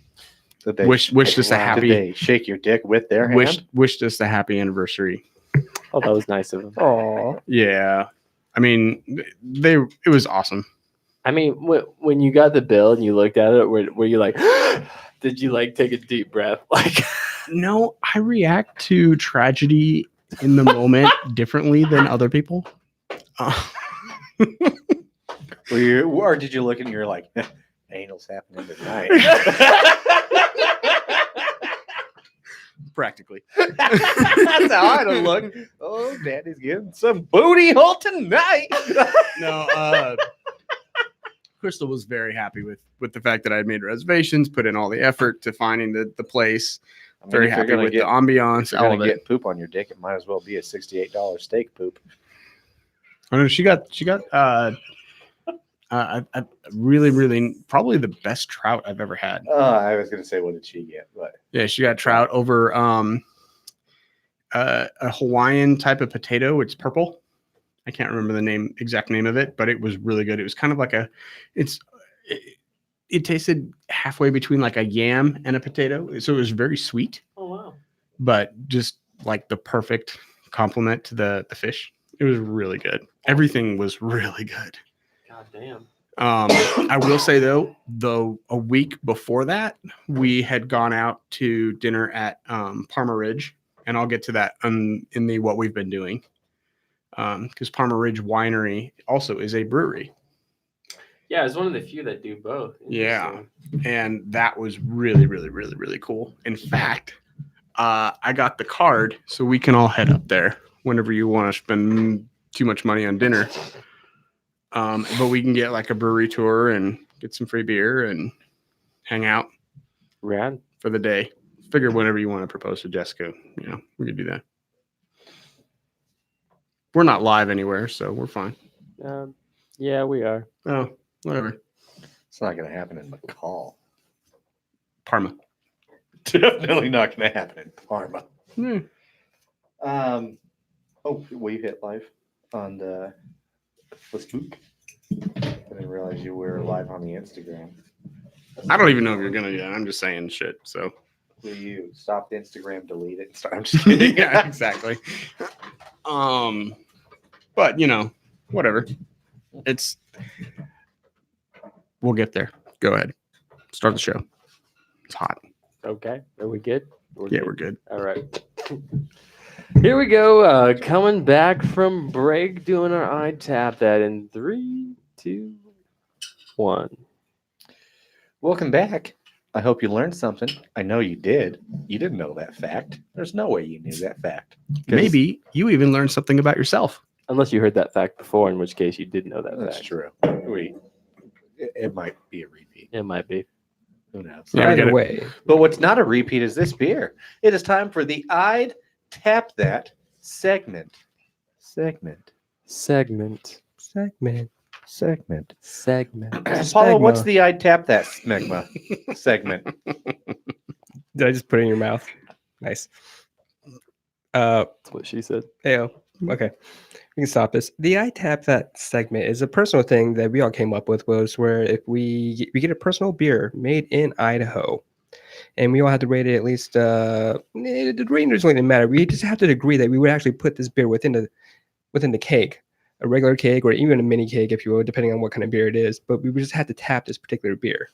Because we like it so much, we want to keep drinking it. And we all need to come up with a unanimous decision to do that. So, not unanimous, but the majority vote to tap We need- this beer. 3 out of 4. Yes.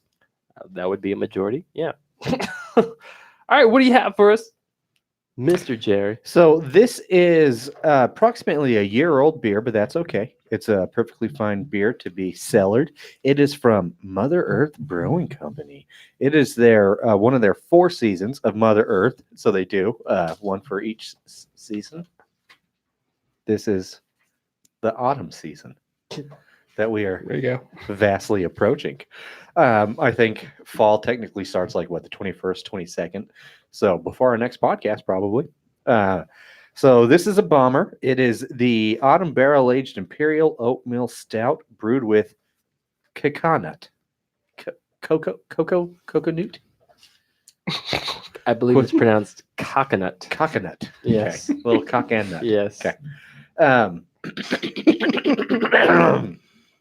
Blending is a very important part of creating a balanced and drinkable beer, but also adds to its complexity of flavor.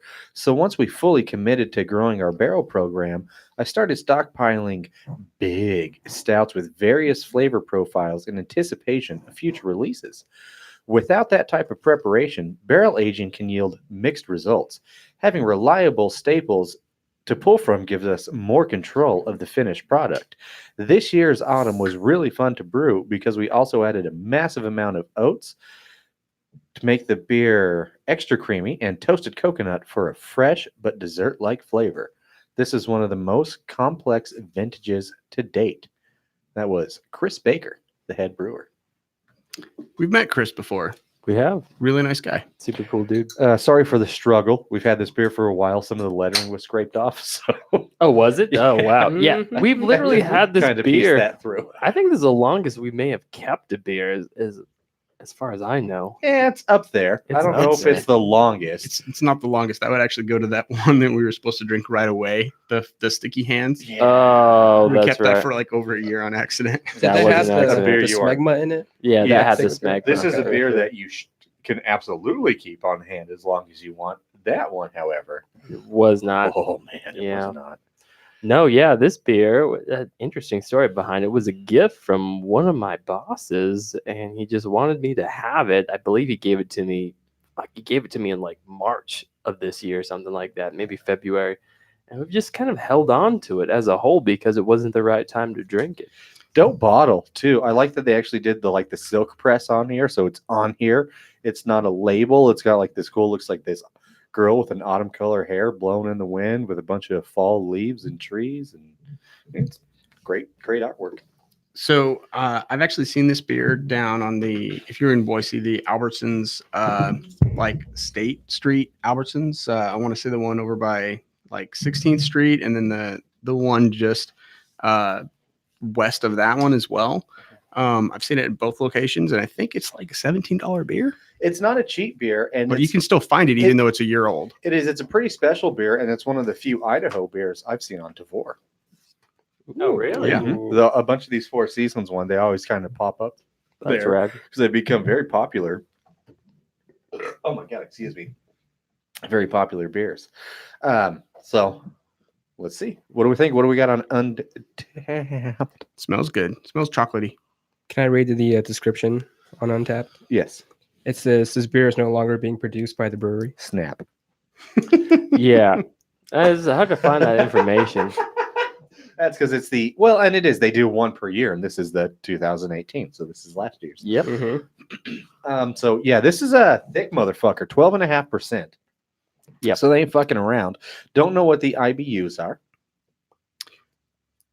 Speaking of the fact that this is a 2018, I believe in 2 weeks, maybe 3 weeks, I need to double check my research, but they're going to have the 2019 release party for this. It's got to be right around the corner, I would Yeah. imagine. Yeah. So we should let's see how this goes. If we should get a hold of that one. Heck yeah. Huh, Chris? Sorry. Just over 1,000 ratings or check-ins with 985 ratings of 4.12. So very good rating overall. Well, I'm also you're the curious. stout guy. Oh, sorry. Go ahead, Nick. Well, yeah, I was just curious of how many they produced. It is a low number of the amount of check-ins, so I wonder if they only produce like so many bottles. So Yeah, they do. that's Oh kinda yeah, interesting. it is a limited release on there, so they're not going to produce a lot. And again, you can't. That doesn't mean 1,108 of these were drank. That's just how many people untapped it. Exactly. Yeah.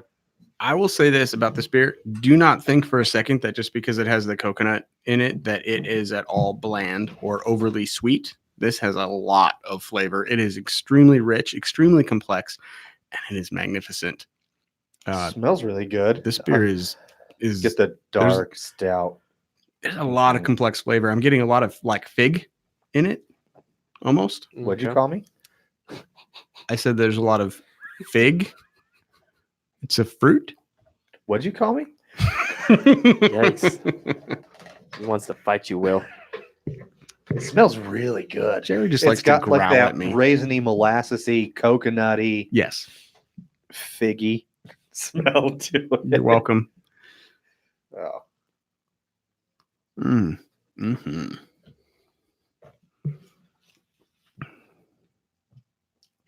I'd tap it. I could taste it before it was in my mouth. Yeah. Like breathing in, I could get that. And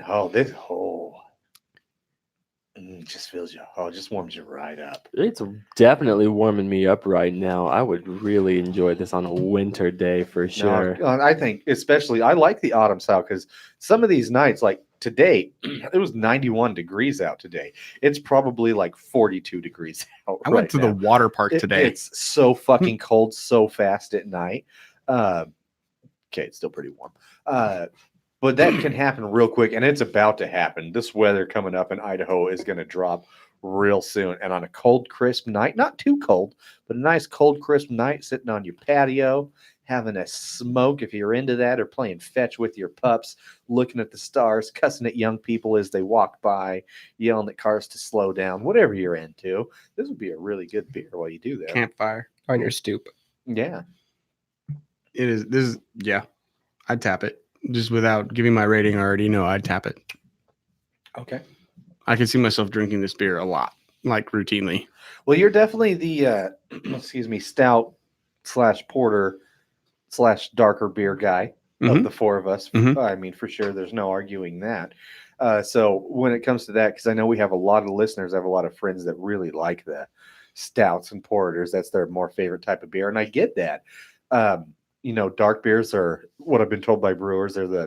Can be the easier ones to brew because there's a lot less going on, so it's a lot less to fuck up. But you can make them pretty complex if you want to, and they'll last forever, which is nice. So, and some people just love this type of beer. So you being that kind of guy, I guess you'll be the one that maybe speaks to that type of beer drinker. Well, If you can find this, go find it and keep it and hold on to it because pop it for something special. 'Cause it's good.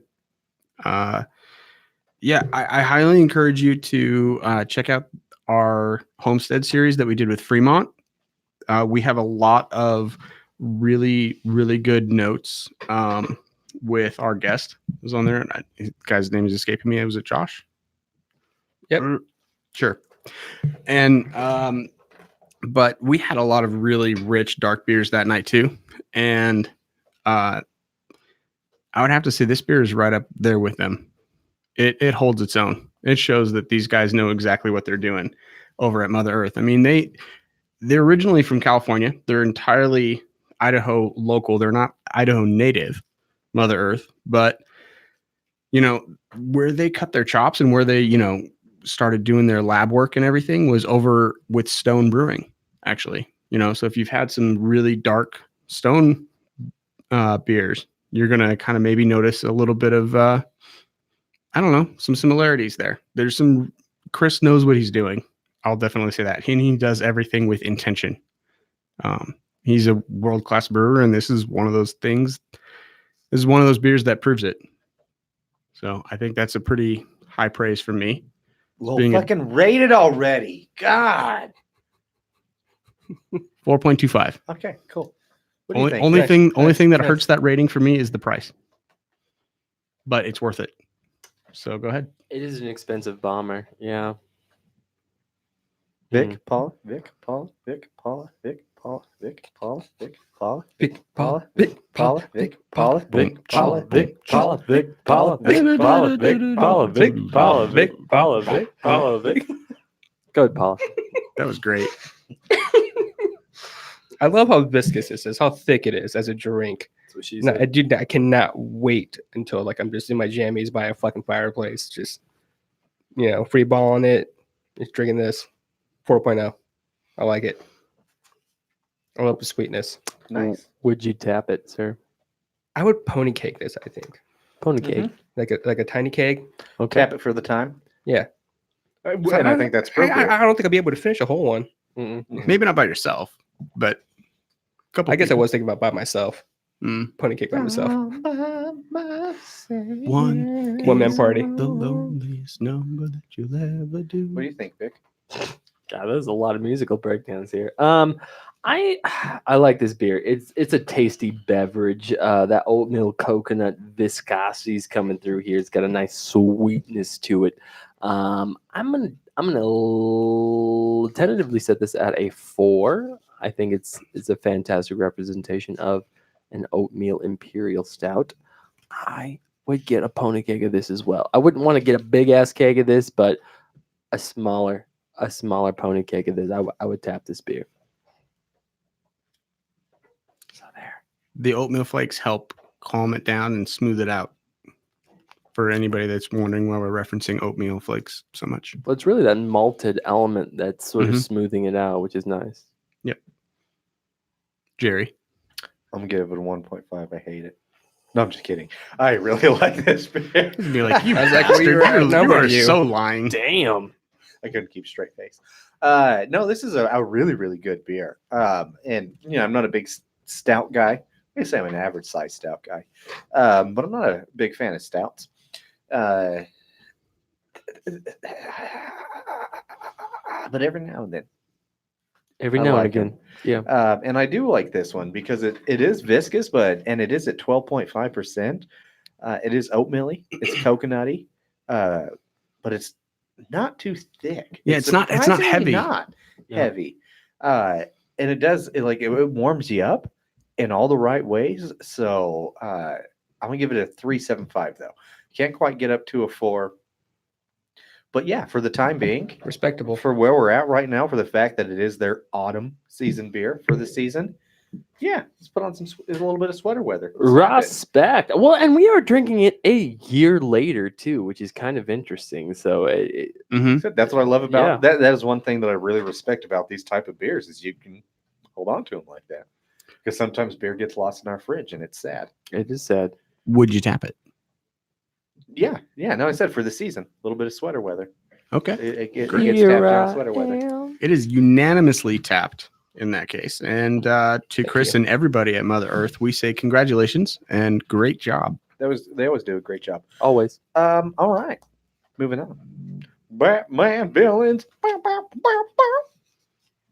Villains. We like them. They're fun, kind of like I mentioned towards the beginning of the podcast. Batman has the coolest villains, the most identifiable, the most popular, probably also just the most. I think Spider-Man comes in at a number 2, but just barely. Yeah, Spider-Man has a lot. Flash also has quite a bit too. Superman's been around for so long. It starts to happen, but I still think they all are a distant second to the B-Mans. Yeah. Well, and that kind of brings me to a point that I kind of want to make is, if you don't mind me going. All right. Just that there are a lot of stories, like when they hire writing staff to do all these comics that, they sign them for a year or 2 years or whatever. And each writer or artist duo just kind of wants to find their own way of bringing a lot of the Batman rogues into place or into their stories, for either a book or 2 books or whatever, rather than spending all of their time with one villain. Right. So we've seen this a lot. We've seen this with, the Long Halloween. We saw this with a Red Hood. We saw this with Hush. And then we also saw this with Nightfall, where Bane I think he was that was the first one, right? Where Bane kind of threw a whole bunch of different rogues at him. But not only that, we've also had the Arkham games, where you kind of really witness almost every single Batman villain. But then also one of my favorite things is Batman the Animated Series. There's a episode called Almost Got Him, which is just great. There's a bunch of villains kind of sitting around playing a card game. There's Joker, Poison Ivy, and Scarecrow, and Croc, and everybody. And they have 3 different little montages. It's Scarecrow and Poison Ivy and the Joker. Each have 3 little stories that they say of how they almost got him. Or maybe one of them's Penguin as well. Well, and it's one that's I love that story because it's a great one, but I also love how it's been copied by The Flash and I think even Spider-Man villains, where they all, the Sinister Six, and then again, or Flash's Kraven the Rogue Hunter, Ones. how he launches all of the different villains at him to try and break him. Yeah, it's just I like how it's just so cute how when villains get together like that to be oh, the hero all wronged us this way and we so got him, but that was kind of the start of it. Yeah, it's been homaged so many times. But the first one was Nightfall with Bane. Yeah, tell me a little bit more about that, Jerry. I love Bane. He's maybe my favorite Batman villain of all time because he's just so interesting. One, I love that Bane is just Bane. There's no alter ego. There's nothing else. There was a time when he tried to hide and he went by the name of Diego or Antonio Diego or whatever, but it really doesn't matter because that's not his name. It's just Bane. He's actually one of the newer characters, though. Came out in first one was Vengeance of Bane #1, which was right before Nightfall, kind of to give him that introductory story, as it were, which was January 1993. But he is the son of King Snake, who was a villain, a criminal, Mexico, whatever. Doesn't really matter. But he was in prison and he escaped prison. And so, of course, the local authorities did the only thing that made sense, which was to take his 8-year-old son and put him in prison to serve out his father's sentence. Wow, that's cruel. Wow. Yeah. So Bane pretty much started his time from 8 to 20-ish years old and just in prison, growing up that way. That kind of lines up a little bit with what Chris Nolan did with the Bane character. Absolutely. Too. Well, and that's exactly where they pulled it from with that was, because he was started that way as a child, which was why so many people were thrown off because we all thought the child was Bane because that's how it went in the story, and it ended up being Talia al Ghul instead. So he pulled the fast one on us. Fucking got us. But it was interesting. I just love the story because, how old were you guys when you committed your first murder? Yet to be determined. Still hasn't happened. Yeah. You were 8? Yeah. Yeah. Well, you have that in common with Bane. Oh, good. He was also 8. Awesome. Yeah. Oh, look at that. Paula. But it was, Yesterday? I just love it, though, because he's this little 8-year-old Mexican kid in prison, and he's got a little teddy bear by the name of Osito, which, of course, is Spanish for little bear. Chupacabra. Close. Almost had it. And he was somehow smart enough to hide a knife in his teddy bear. So in the back of it, so this guy came at him with his dad, tried to extract information. He was just like, shank, shank, shank, teddy bear. At 8 years old. Smart kid. He is a smart kid. Yeah. He was born in the super shadows. well. He was super well determined. He can speak English, Spanish, Portuguese, Latin. He just from the beginning at times incredibly well driven. A lot of people think of Bane as just like the Venom thing, but that happened to him later on when he got experimented in prison, and that's what kind of helped him escape to Nightfall later. But he was just even before that really well fit. He prison fit, prison fight sort of style, but it was in Mexico, so he had a little bit of there's a little bit of access to lucha libre in A little there, bit. so he's got a fun little luchador style to it. And that explains the mask then. Explains the mask on there, but he was also he would grab every single book he could from the time he was 8-year-old, really driven to just learn and increase his body. So he was always, even without the Bane venom, one of the more physical and intellectual Batman villains there is. But then the Bane Venom just, took it to the H&L. We all know what Bane Venom is. It's steroids on steroids on steroids. But with that, he was able to break out and kind of created the first rogues gallery. And he broke into Arkham and essentially set free, what is it, like Scarecrow, Joker, Clayface.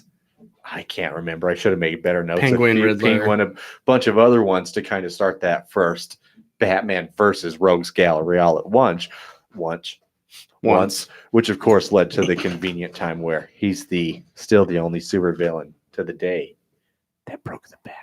Well, and it's interesting you say that too, like releasing all these villains. It sounds to me though that he's also a master tactician and yes. strategist, just Very as smart. the Batman is, which is why he's an incredible foil to Batman. So it's a fantastic choice. It is, man. and just as physical as Batman, and then he got that Bane Venom, and it does the same thing to his brain that it does to his muscles, so it just makes him super, super smart. And since then, there are a lot of iterations in the comic books where even as a villain, he refuses to take the Bane Venom anymore because he knows it kind of gives him that like attic itch that he doesn't want to be held back by because he feels like he's good enough on his own without it. And Rightly so. He usually is. Mhm. So yeah, I fucking love Bane. Still hasn't been done justice. Definitely wasn't in Batman and Robin, and as good as Tom Hardy was in a lot of ways, still to me didn't do it. Didn't do Bane I say justice. Justice League Doom, where he buried the bat. He took his parents out. Yes. Yes. Well, yeah, as far as I mean, live that was action goes, awesome, there yeah. hasn't, but animation, there have been some pretty damn good adaptations specifically. Yeah. Batman animated series, again, another Mhm. thing where I feel like the first introduction of that character as well was a very comic driven story, Mhm. where they definitely pulled from that storyline that you just explained. And ultimately, he's one of the newer villains too, and that's kind of what I love about Batman is, for the most part, comic book characters, there haven't been new ones in a long time. You might kind of get your occasional standouts here and there, but we still read the same comic book characters that exist in the gold and silver era for the large majority. Most of these TV shows that we get are comic book characters that have been around forever. Now we have some exceptions like The Boys and The Tick, but typically it's, The Flash, Green Arrow, Batman, Superman, whatever Marvel hero it has that's been around forever. So, but Bane being a 90s character is technically one of the newer villains. That's crazy. The only yeah. other villains I can really think of like that are like maybe Venom. Yeah, Venom's another new one. Hush Maybe- is another new one.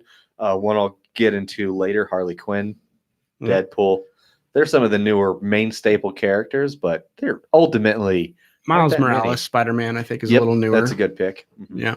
Anyways, But there aren't that many. But- maybe Squirrel Girl. I don't know. mine's Bane. What about you? What about you, Vic?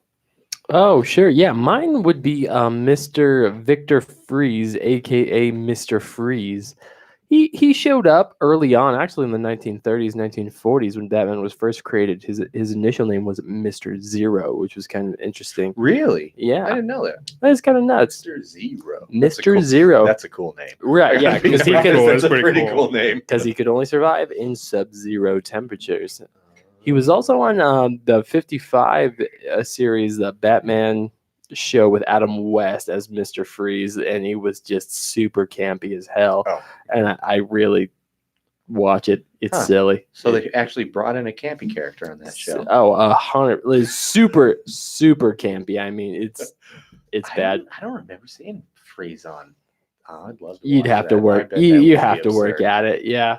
No, Victor Freeze he's kind of amazing. He's one of my favorite Batman villains is because he's a very sympathetic villain. He is one of the type of villains who don't really steal, cheat, do crime for personal gain or to just what am I trying to say? Or just to get notoriety. He engages in crime to steal diamonds or money for the only purpose of trying to save his wife Nora Freeze, That is the only motivation for him. And there are often times when he is depicted as working with Batman to attempt to make sure that he does that. So he has kind of this way to him that he just fucking kicks ass at. And like you feel so bad for him because he's just trying so hard to save his wife Nora, but at the same time he'll go to any means necessary to do that. And when I say any means, he is willing to kill for it. I actually just watched Batman the Animated Series movie called Sub-Zero, which is sort of like the end piece to his plot line in Batman the Animated Series, where he the idea here is that Barbara Gordon is a perfect candidate for a blood transfusion / organ transfusion for Nora Freeze, because they're about the same build, same blood type, all that stuff. And Victor Freeze kidnaps Barbara Gordon and fucking tries to steal her organs essentially in this movie. It's fucking incredible, man. I can't believe I didn't watch it before. Watch it on the I've DVD. never seen that. Watch it on the DC streaming service app. It's Sounds fantastic. amazing. Is You it ever on seen it DC before? streaming right now? It is right now. When did Yeah. that originally come out? 1998. Really? Dude, and the animation is fantastic. It is far and above what 1998 should have I'm been. gonna add that to my list. Because real you got your Kevin Conroy's, your Bruce Timms in there, and they're just fucking kicking so much ass. It's a great story, and it really makes you sympathetic and also somewhat empathetic towards Victor Freeze and to what he does for Batman, because he is just, his only motivation is to save his wife, and it's fantastic. It's beautiful. He's a villain that you care for, and I think those are the best villains as a whole. Oh, absolutely. I mean, the best thing, every villain's the hero in their own story. Yep. But he has no interest in being a hero. He has no interest in being a villain. No, Like you said, to him, he has one purpose in life and one purpose only, and that's to save his wife. exactly. And I love that. And he is super relatable. And the Batman Arkham Knight, the video game, Mhm. the DLC, if you had the extra, actually did a crazy good job of showing kind of the backstory and Yeah. who Freeze was. And I was really kind of surprised that they put that much effort into a story in a video game.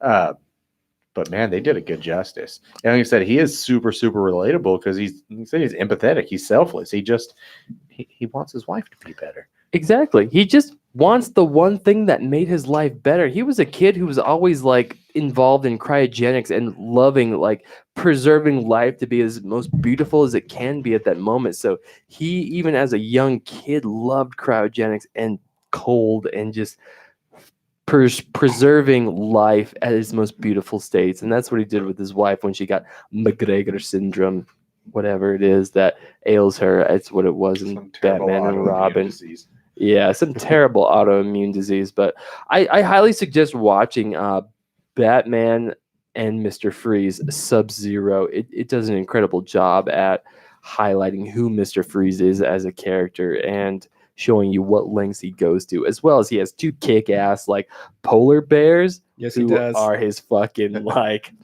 his dogs essentially, and he's got this other kid called Kachuk. I'm mispronouncing that, but he's got a like award essentially that he has from Alaska that he's choosing Some to Inuit kid. basically, yeah, it's kind of crazy. No, that movie. Watch that Is movie. he always like, come on, kid, I'm in it? Inuit? There you go. Maybe. There you go. Wow. There you go. I'm That's a so good- There you go. That's a good idea. Yeah. There you go. Get the pole. Just to highlight one more thing about Batman Sub-Zero real quick was that this movie was made after Mask of the Phantasm, the first animated Batman movie that came to theaters. amazing. Batman Sub-Zero, I believe, spent a week in theaters and then like vacated. And it has been extremely hard to find. So if you have the DC streaming app, go watch it. I know that I'm going to because it's been on my bucket list to watch that movie for a very long time. Is that where you watched it, the streaming app? Yeah, just God, this that app morning. kicks ass. It's super great. Yeah, Wait, I you was like, haven't seen it too.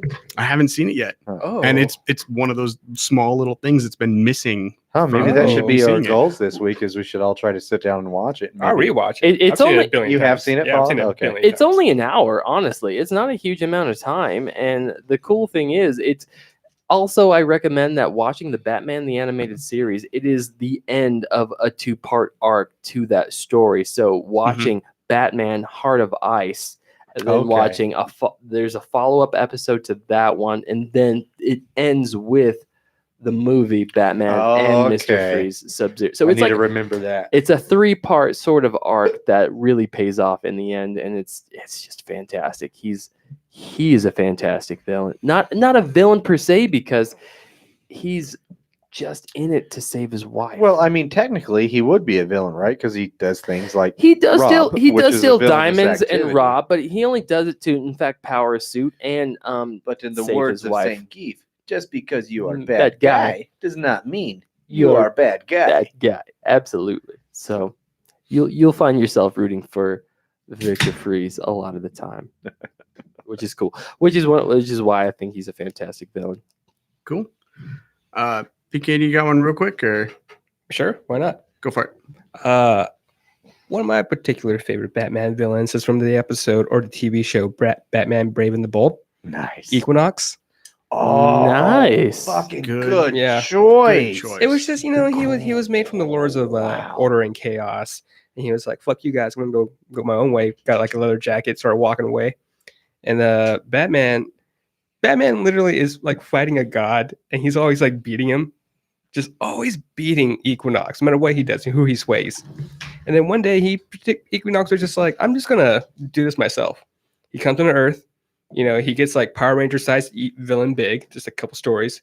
And Dr. Fate was just like, I'm gonna help my boy out here. I'm gonna give you the powers of Green Lantern, Blue Beetle, Fire, Green Arrow, Aquaman, Black Canary, and just everybody and Red Tornado, and fight a god, just to control the universe. Just even odds. Even the odds. Well, Equinox, and wasn't it like a 4-part episode or something? So, It was so like- towards the end of that season, there was a 2-parter, but before then, he did have his own little story arc where he got away from the Lords of Chaos. okay. And it was just he's such a as a character, he's powerful as fuck. But you just got Batman, who's just like updated my Facebook status, be Equinox again.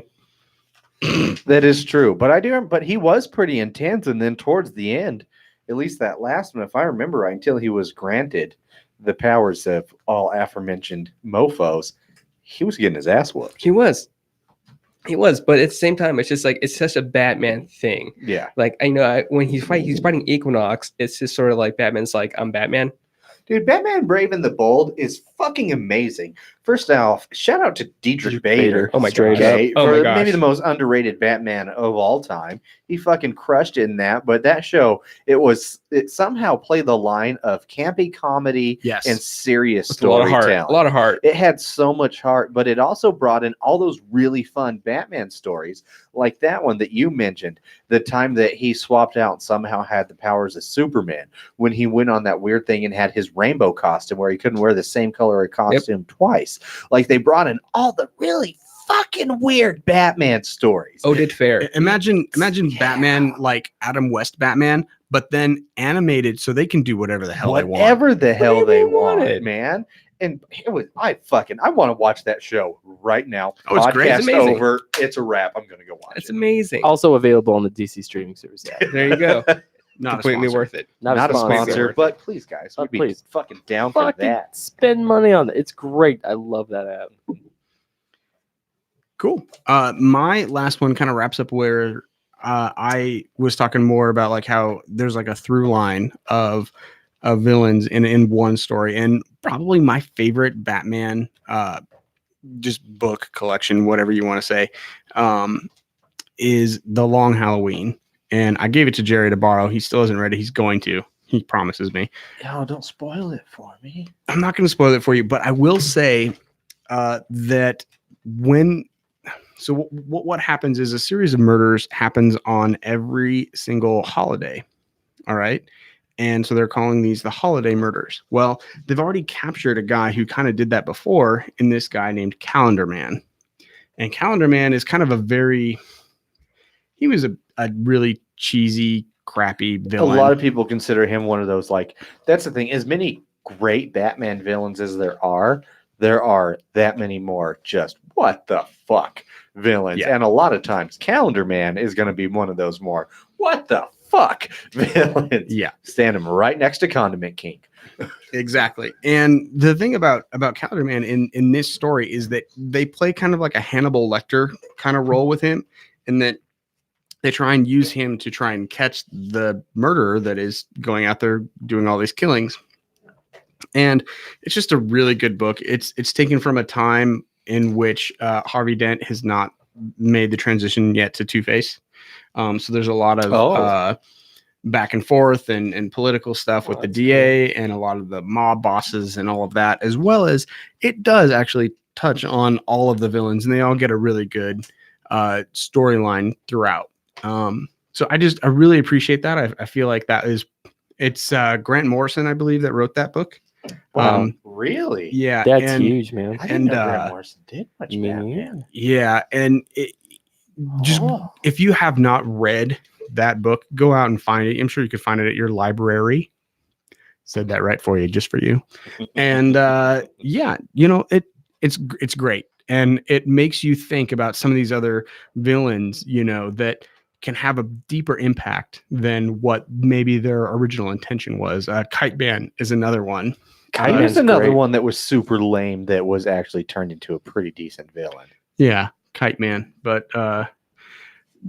speaking of crappy other villains, one of the things that has always interested me about Batman and everything is who kind of creates the villains. And one of the most interesting facts that I've always seen with this is what happens when villains create other villains. Like we've seen, Joker has created the Creeper, right? He caused the news anchor to fall in the same vat of acid that he did. But then as well as you've also seen the Mad Hatter create Condiment King.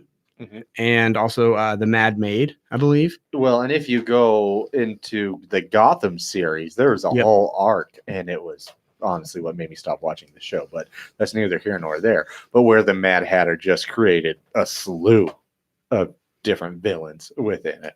Yeah. But probably the most famous villain that has ever been created by another villain is Jerry's. So I'm going to toss that over to him, and then I think we have another beer.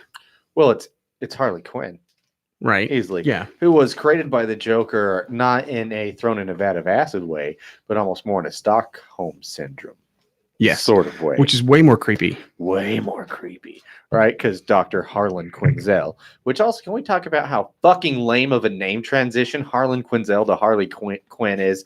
Come the fuck on. That's right there next to Blackagar Boltagon. Okay. Yeah. Black Okay. Bolt. Yeah, exactly. Fucking, we could do a little bit better.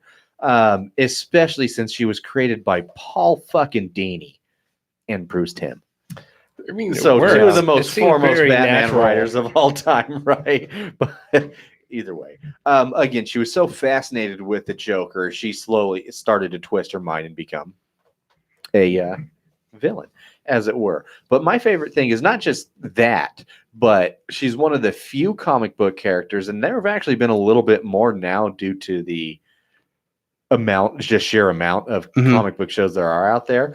But she did not start in a comic book. She started in Batman the Animated Series in September 1992 in the episode Joker's Favor. Yep. And then a year later, she got her own appearance in a comic book in the Batman Adventures number 12, literally a year later, almost to the day, September 1993. Then in 97, she actually finally got her own line of comic books, besides just doing the random appearances. But she's probably the first character I guess would be the first character to have a real mainstay that didn't come up with comic books. You could say the same thing back with, Batman 66 Adam West style, because they had Sphinx the Egyptian guy, which was never in the comic books, that later appeared in the comic books and still sometimes comes back, but he's not even comparable to the influence that Harley Quinn has had. And she's changed quite a bit. I mean, currently you can't even say she's a Batman villain. She's almost closer to being an anti-hero, if not a full-fledged hero a lot of the times, and have turned Poison Ivy that way right along with her. But fascinating history considering she's 25 years old. Yeah. Really? 26 years old? Gosh, that makes me feel old. I know, right? Actually, I guess 27. If we almost 27. 27 this month. Yeah, there you Oh, go. happy birthday, Harley. Wow. But the amount of different stories she's gone through has been pretty crazy. And how influential she's been. Like we keep talking about Suicide Squad on here. You can't have Suicide Squad anymore without Harley Quinn. You just can't. Well- So some of the biggest staples in DC comic book history now or currently are because of fucking Harley Quinn.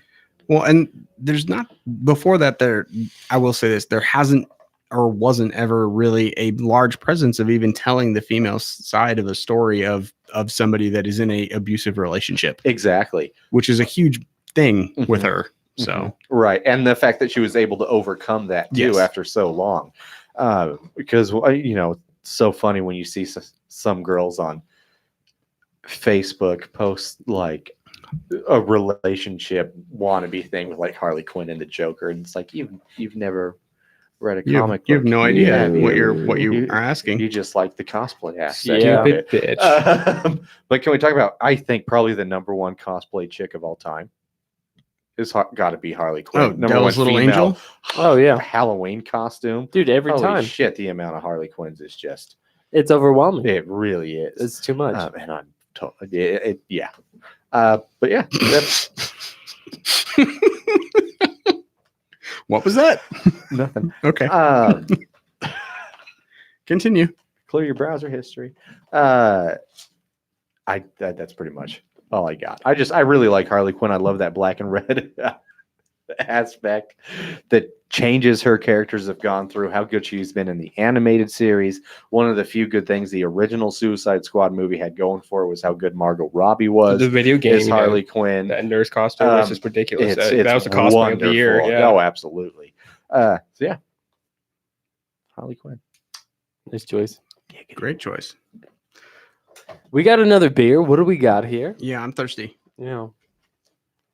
All right. So this is the second beer we have had on the podcast from Adroit Theory. These guys have the dopest artwork. The first one we had was All Shall Perish. It was a hazy imperial IPA that had that fucking sick ass Rorschach label on it. This one is called Fiend Without a Face. It's another hazy double IPA. It's not an imperial IPA. It's a double IPA. Is it fiend or Change friend? it up. Fiend. Fiend without a face. Fiend without a face. So like, if you're a WWE fan currently, Bray Wyatt's character, the Fiend, it's so cool. But this, we got just a 10% hazy IPA. Just a 10%. Just hazy. another 10% here. On the can, it's actually got food, cheese, cigar pairings on there, and recommends to serve between 50 and 54 degrees. Food, beef brisket with slow roasted Romano beans and black olive aioli. Okay, so a food. Cheese, Roelli, Dunbarton, Blue. I don't know what that is. And then cigar. I fucking love they have cigar pairings. Ashton aged Maduro. Ooh, the Maduros. Yeah, You're looking those are for- solid. For some Are they? It's a some very food that mellow cigar. Yeah. Because I know Vic's actually the only one that smokes cigars on here. So yeah, good smooth. you're cigar, looking huh? for some very And this one- strong flavored objects. I got 2 pints of it off Pairings. at Tavor. Only $7 for 2 pints. 7 for 2. Yeah, Wow, you got some fucking screaming deals, bro. seriously, man. Yeah. And these guys are from Virginia. I'm not sure where in Virginia. You but had somewhere. so you got this shipped Percival, across the country. Virginia. Absolutely. I'm excited for this because I missed the Rorschach beer, and I mean you had showed it off to me beforehand, Oh yeah. and then I wasn't on that episode, so I'm excited about this. This is gonna be good. I'm guessing because was it Android Adroit. Adroit theory. Yeah, you were saying that. Yeah, their beer is legit. So And after looking into them a little bit, they have a very similar approach to, let's say, Barbarian Brewing, where they do a lot of experimental beers, as well as Revision Brewing, where it seems like they have a lot of variations on Yes. a hazy IPA. okay, Also, they Okay. follow us on Instagram. Because they're, nice. Oh, they they're do? awesome. Oh, they kick ass. But yeah, We these, also follow them on Instagram, so you know. Oh, well, they're welcome. we got them on follow back Thursdays. Yeah, what are you gonna do? Yeah, so I'm gonna go ahead and read some information from Untapped. They actually, after our last one with the All Shall Perish, they tweeted our episode with the time cut on their beer. I know because they went I will- above and I will beyond. always super fucking love God Adroit Theory, and will damn. guarantee I'll buy their beer from here. on out. Straight That up. alone, it was super cool. So I like these guys. Adroit Theory, we thank you. You're the best. Very Cheers. cool. Yeah, we love you. All right, Untapped stats. We have 10% alcohol by volume, as Jerry had mentioned. We have a 33 IBUs. We have an average rating of 4.09, derived from 870 ratings on Untapped. It speaks to us as bright aromas of mango, tropical passion fruit, soft peach, sweet apricot, flash of a dank is met with a creamy body with a snap of bitterness, which fades into a semi-sweet finish. Oh yeah. This one smells wonderful. It smells I fantastic. really liked the way. I'm surprised only 1,000 check-ins. Huh? People are missing out. I'm not sure when it was initially put on here. It could be pretty early on. I don't know. Maybe it is the fact that, like you mentioned, they do seem to switch their beers out quite a lot, like Revision. They're those fun experimental style breweries. Yeah, they might have a high rotation rate, which is all right. There's some serious. You keep coming up with artwork this fucking dope and beer this good. Please give me mo. Yeah, whomever's doing your artwork, fucking 2 claps and a goddamn salute to you. You're Yeah. kicking ass. Yes, sir. I will say that there is a more than ridiculous amount of dank on this beer, and it is wonderful. See, I don't think it's as danky as the pseudo sue that we just Really, had. I get thought- more dank off of this, in a good way, of course. But No, and I get what you're saying, and it's no dank stank. It's not a bad word by any means, but I didn't think this was as danky as that one. it's also crisp though too. Mm-hmm. It's crisp, but it has that weird. And maybe that's it because off the nose it has more of that balance. What do you, Vic, Paul? What do you think? What was more danky, this or the? or the top of the glass pseudo dry hop. Honestly, I'm finding the Adroit Theory a little more dankiness. But here's the deal. It's got the sympathetic flavors of the mango, the passion fruit, the peach, and the apricot. Those are going to all add to that in some semblance of a way versus the dry citra hop of the pseudo sue.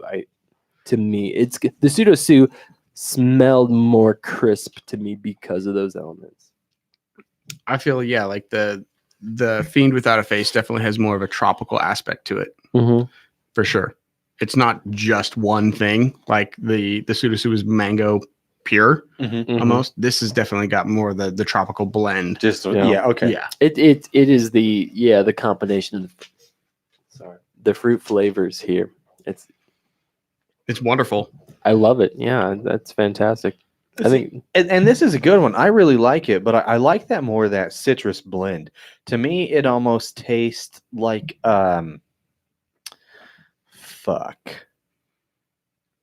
I just had it and then I lost it. Some sort of almost like a screwdriver. Oh, okay, yeah. Some All more, right. more orange. But think of a screwdriver, but you threw in some cream in there, Mm. like some half and half, a little bit of vanilla.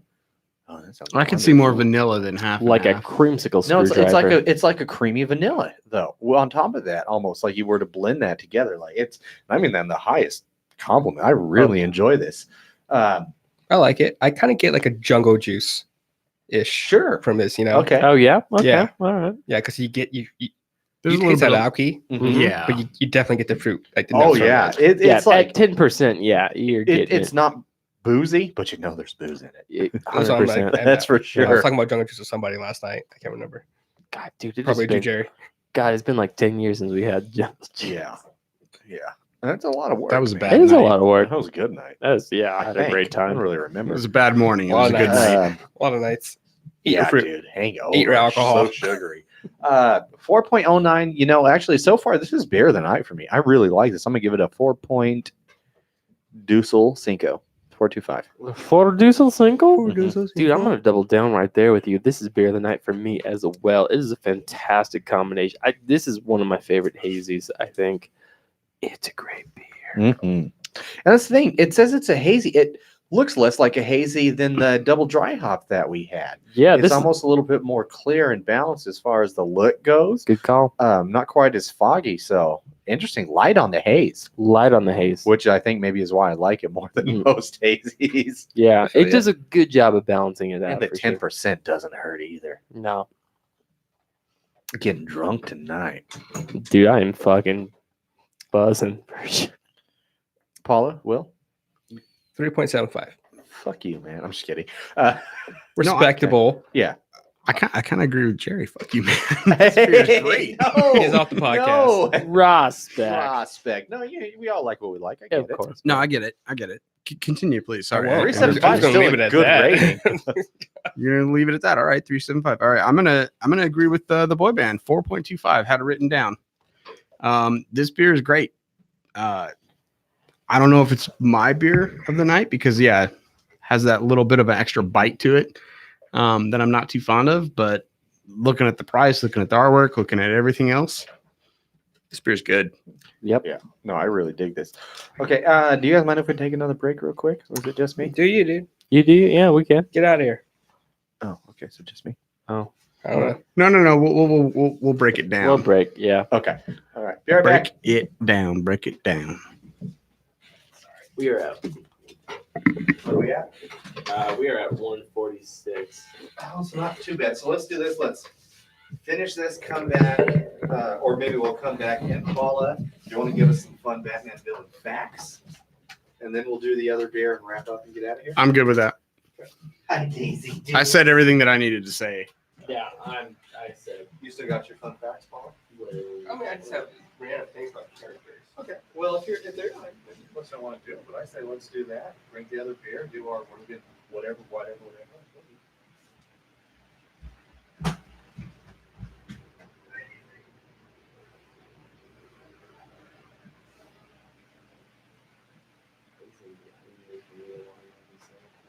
Hmm? I knew it was going to go long episode. I'm sorry if I always add to that. Oh, you don't. You're just fine.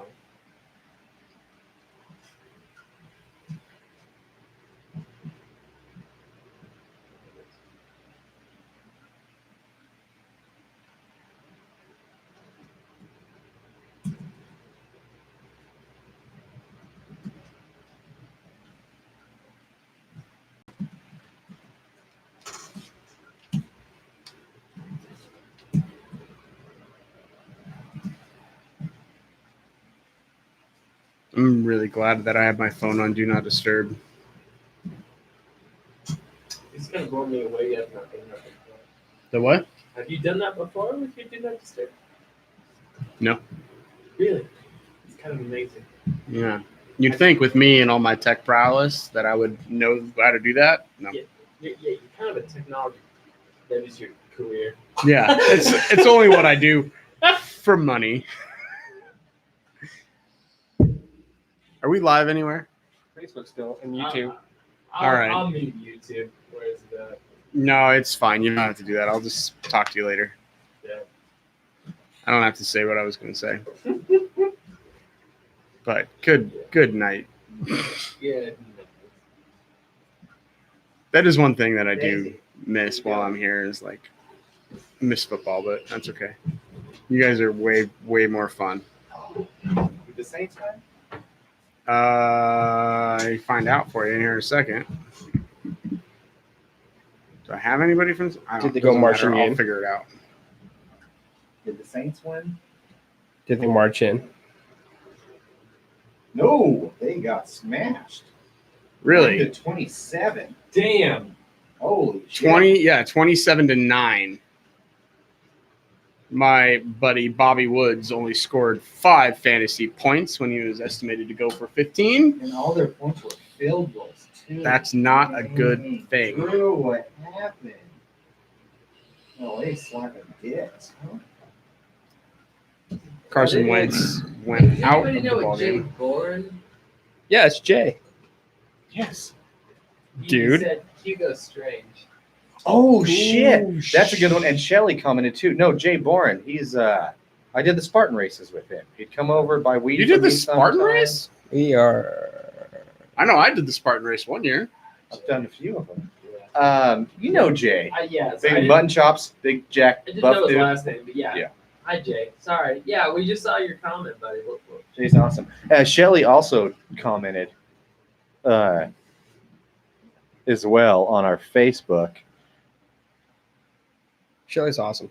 She is. So I could do that. She said, favorite Batman villain?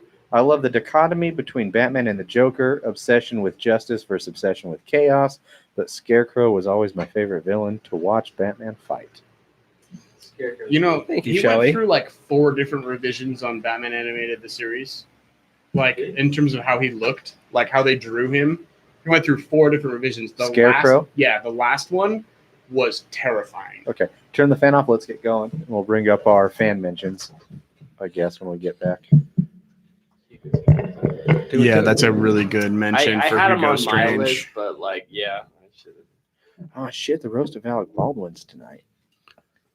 That'd be fun to watch. That'll only be fun to watch just because I hate Alec Baldwin. Fuck you, man. I love Alec Baldwin. No.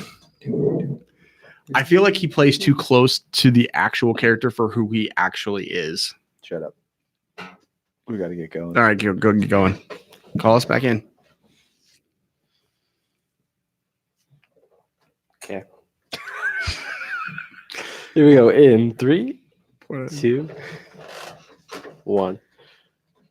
All right, so let's go ahead and wrap up here with a few Batman villain facts. Before we had a few fan shout outs on our social medias about their favorite Batman villains. And Facebook, we had Shelly Hopkins, good old Shelly, say, favorite Batman villain? I love the dichotomy between Batman and the Joker, obsession with justice versus obsession with chaos, but Scarecrow was always my favorite villain to watch Batman fight, which has become more and more fun lately too. Yeah. Some of the fight scene shit they do between Batman and Scarecrow is pretty neat. Well, really, just in the video game series, Batman Arkham Knight, Batman Arkham City, like fighting the Scarecrow was quite an incredible I task. really like Scarecrow. He was Dude. awesome. Like He was fantastic. surprisingly awesome. Yeah. And Injustice too. Loved it. And then you got another one for us? Oh yeah. So Jay Bourne had mentioned Hugo Strange, which was a fantastic villain. Nice. He was one of the main psychologists at Arkham Asylum, and so Yeah. he pretty much managed all the personalities He's- there and created. As a we've said, lot I'm of villains. really hoping Peter Capaldi is going to be Hugo Strange in the Suicide Squad. God, I'd love that so much. That'd be so awesome. Also, shout out to Jay and his wife Stephanie. They own Mom on a Mission's print. They're the ones that sent me the shirt that has the axe on it. Mhm. But love they that also shirt. do. I do too. They do a badass amount of local or just different shirt artworks, a variety of things from just Idaho logos to disc golfing to mom things to girl power, whatever it may be. They got stickers. So not a sponsor, but I do love those guys. So shout out to Moms on a Mission Prints. Check them out on all things social media. Kicking ass. They kick ass. Yeah. Awesome. PK, what do you got for facts? Oh, okay. Well, I guess we can play a little game here if you guys don't mind. I'd Sure. love to. Are we that drunk? Yo, We're not yeah. that drunk. drunk. We're not that drunk. Well, let me finish this beer. Though. Yeah. 10%. I'll get there after this, baby. Okay, so on a different Earth, in fact, Earth 2, Okay. Owlman is Batman's opposite, Avi. Yep. Now, on this particular Earth, Owlman is actually Bruce Wayne's older brother, Thomas Jr., and he saw his mom and Bruce get shot by a police officer. Damn.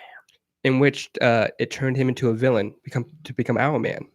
Now, on Earth 2, which particular mentor did Thomas Jr. have? James Gordon.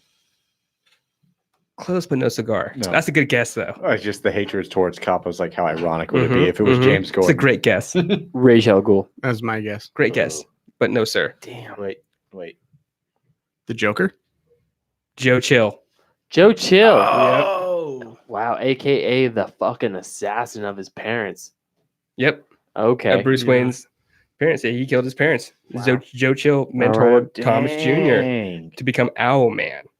Oh, okay. And then he teamed up with Boss Gordon, who is James Gordon, Okay. and Lucius Fox, who's an underboss. They're just mob bosses in Gotham. They're just like, we run this shit.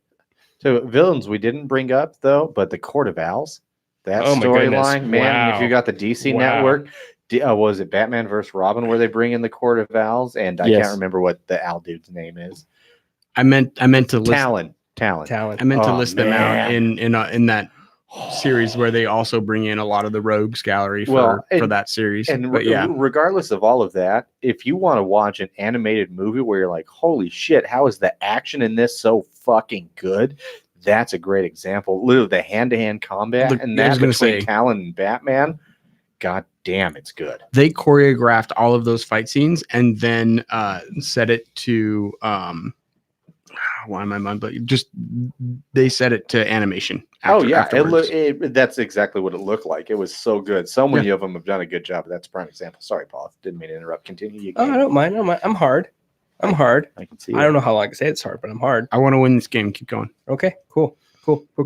So we've all seen Batman the Animated Series, Yes. Avi. What was the name of the chemical compound that made Clayface who he is? Oh, Jesus Christ. I know it was by Dagnett Industries. Wow. Well done. Well done. Well done. But what was the name of the chemical, the thing that he put on himself to make him Clayface? I have no idea. Renew. God. He's so almost spot on. Yeah, He's you're there. 50% there. I don't know. It was Renew something. Renew you. Oh, God I say give it dang, to him. Will. That was Wow. a job between Will. being able to get Can I buy you a Dagnett shot? on top of that. Impressive, sir. Yeah. Well done, Dang. man. Well Dang. fucking done. I mean, if you remember that episode, they made him like overdose on that particular thing. So they just kind of poured it in his mouth and over his body. Really? Yeah, it was pretty fucking. It was hard to kind of wash. I know it is. It's super dark. That's right. Yeah. I've seen that one. It's been a long time. Though. One of the Go few back and watch times a that bunch of Batman those. the animated series got fucking real, man. Yeah, Mhm. and it always got real on you, which is why Well, this that was series real, was real, fucking real, yeah. yeah. This fucking HNL real, man. Whole another level. It got scary. It got scary. It got a little too dark sometimes. Like you turn the TV off for the day. You're like, I guess I'm gonna go outside for a little bit. No, that 100% true. Yes. Yup. It hit you.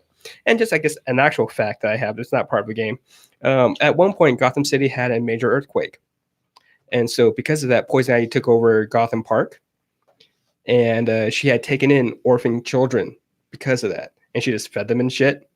And then Bane, being a dick he is, came by and he was just like, let's make a racket off like food for people because Gotham's starving. Mhm. And she was like, no. Then he's like, all right, I'm going to lock you and the kids in like a sewer for like 16 weeks. And the Batman's like, found you. And then they beat Bane together. And then Poison Ivy was like, I'm going to keep the kids. And he's like, you're right, because Gotham's shitty. Fact. Wow. Jesus. But he also All let right. her keep the kids if she agreed to like make food for the city. But still, he's like, Gotham's shitty. You can keep the kids. There you go. Interesting. A little bit of a story twist. That's cray, man. Summed down to the simplest terms. Bane is kind of a dick. Bane's a fucking shithead. Yeah. Piece of fuck. He's been one of those Batman villains where he hasn't. There have been times where he's worked with Batman, ironically, against like certain things or whatever it may be, where they, enemy of my enemy is my friend sort of shit. But he's never been confused with an anti-hero or a good guy. That's for damn sure. Right. Such a fun villain, though. He's a piece of fuck. Oh yeah. Oh yeah. Oh, and also, Poison Ivy she got broken out of Arkham by her professor who made her Poison Ivy. And he was like, let's get married. Let's have a baby. And she was like, no, I don't want to do that. But he's like, but I made this mega strain of marijuana. I just gave it to Gotham. Our kid's going to be rich and have plant powers. Did he really? Yeah. A mega strain of marijuana Huh. in Gotham. And she was like, no, I'm still cool. I'd love to try that. Also, currently, Poison Ivy and Harley Quinn are in a relationship in the comic books. They are. Yeah. That wouldn't get very far in Australia.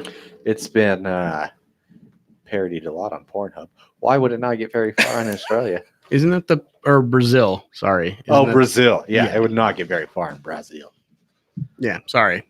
Mistook those two. Because Yeah. last week we talked about the censorship. Mayor Marcelo Cervella. Yeah. Marcelo Cervella. Yeah, Big Chip, ol' yeah, I got That caught dude. up. snatch.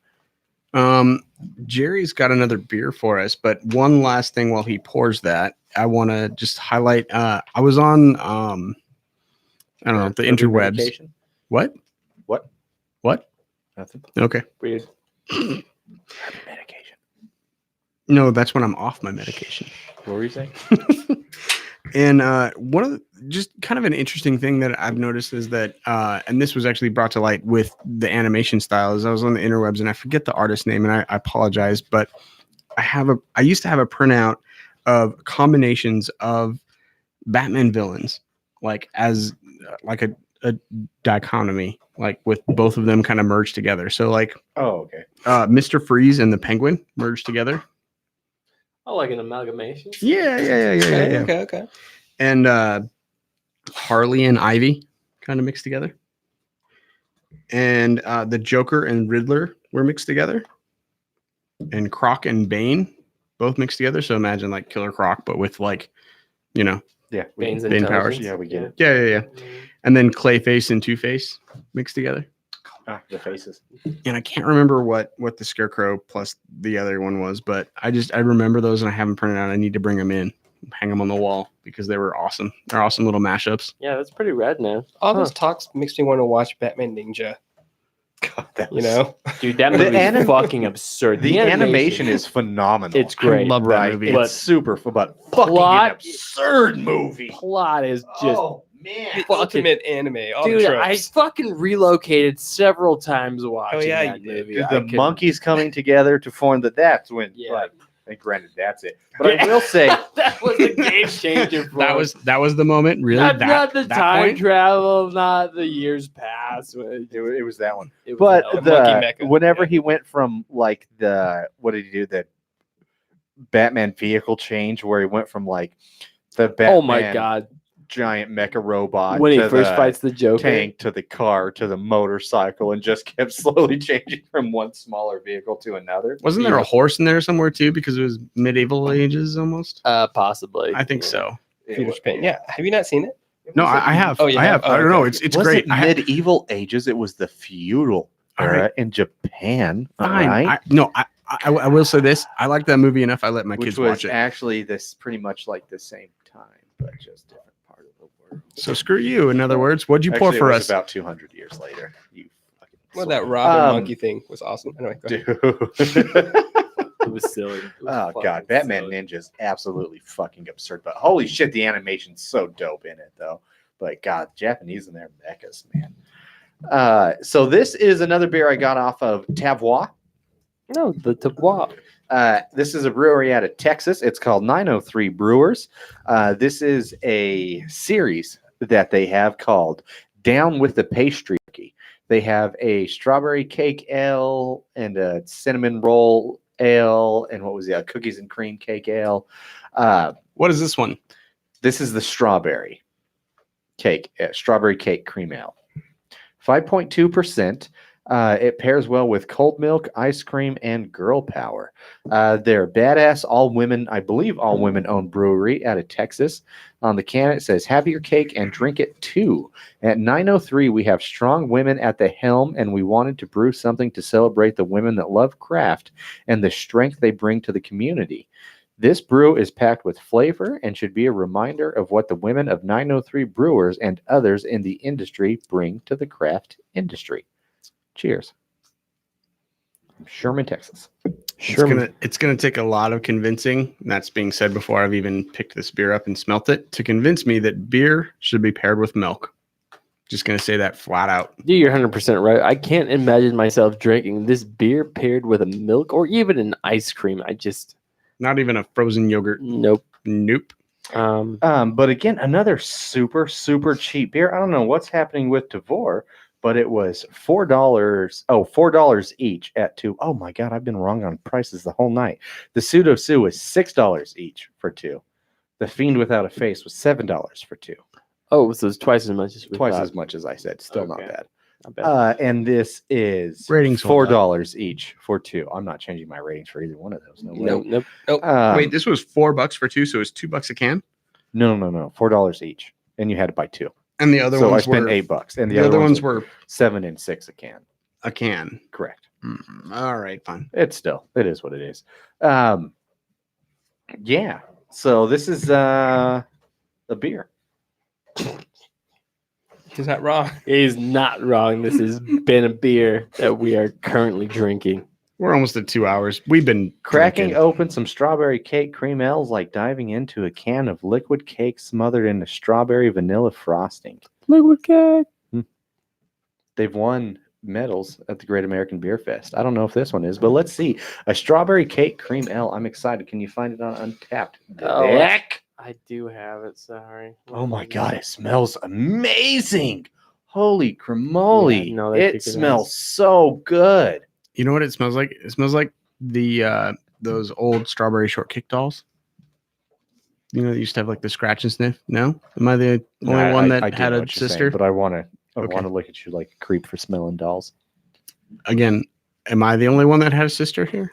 I had two sisters, but we weren't cool enough to have strawberry shortcake dolls. My sister were too actually poor. did have one of those, and you're totally right. Okay, thank you. It was a white thing. Oh, for sure. Yeah. Dude, it's a Caucasian. It's a white people thing. Must have Through been. and Thinking, I was through. just like, what are you guys talking about? Yeah, no, I 100% was with Paula. Yeah, Yeah, no. no fucking clue. No, you're right. You're I- totally right. I apologize. Why? Yes. Yeah, Why? you're fine. Yeah, it is we what don't it understand is. it. But back. no, for sure. White people don't have many things to represent their culture, but they do have a few things. Those, what were the name of the dolls? Strawberry shortcake dolls. Strawberry shortcake dolls and beach themed bathrooms Yes. Okay. Yeah, that's very Yeah. specific. and Crocs. Sure. You made a lot of money off of all those Yeah. things. Yeah, all those I mean, things. And Snuggies. See, white people got stuff. Yeah, crappy stuff. Man, I'll be the Sure. first. I'll be the first to say it. Sure. I wear a snuggie. I would wear something. Oh, God. Okay. Vic, tell us about Stuff the that's Untapped shameful. and read that paragraph in your sweet, Jesus. sensual, light milk chocolate voice. I'm sorry. Before he does that, that should be a Jeopardy topic. White people stuff. White people stuff. Oh, yeah. Good old WPS. Brunch. This blanket was used, and you could put your arms through it and wear it like a robe. What is Snuggie? Oh, Lord. White people Roomba. stuff. That would be a fun category. DJ Roomba. Hey, whenever we do our racist Jeopardy challenge thing that we were going to do from like 2 years ago almost, What we the should- fuck is he talking we should about? totally have that as a topic. Racist Jeopardy. Yeah, we talked about it. You got to go back to like episode 13 or something like that, but it's there. I hope not. Yeah. Yeah, that happened. I wouldn't It's be it's a surprised. it's a dark part of our history. I wouldn't either, especially when. Fuck. God damn it. Do we got to find and delete that episode? We might. Yeah, we might. Well, Dude, I was thinking about that. I was like, there's no way I could ever run for political office. If you pull this podcast or my Twitter, game over. yeah, you lost. Well, Game over. I will say Thank God this. my MySpace account got wiped. I will say this. Google has been working on translation stuff. So soon, all podcast that's been out there in the past, or still is out there, I should say. If you remove it now, it probably is safe. Will be translated, Mhm. and you can search it. Oh, So, Brewnomics. You can hear me be racist in any language. Well, come or on, at least translated language. I mean, if anything, they would just hear brew. Brewnomics. How do you say Brewnomics in Tagalog? Brewnomics. Exactly. What do we got on Untapped for this wonderful beer from 903 Brewery down with the patriarchy? Strawberry cream ale. Oh, sweet Jesus. All right, let's see what we got here. On tap, we're looking at 5.3% alcohol by volume. No IBUs are listed. We are sitting at a 3.8 average rating there derived from definitely no 1,000 ratings. Guy be used in this. They're all women powered. They're all women powered for sure. Okay, let's read a little bit of the synopsis. It says, inspired by and brewed with the revered strawberry cake from Mom's Bakery in Sherman.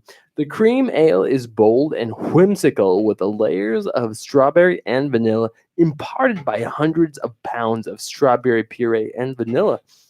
The additions of oats and lactose lend a thick body and give the beer a cakey fullness.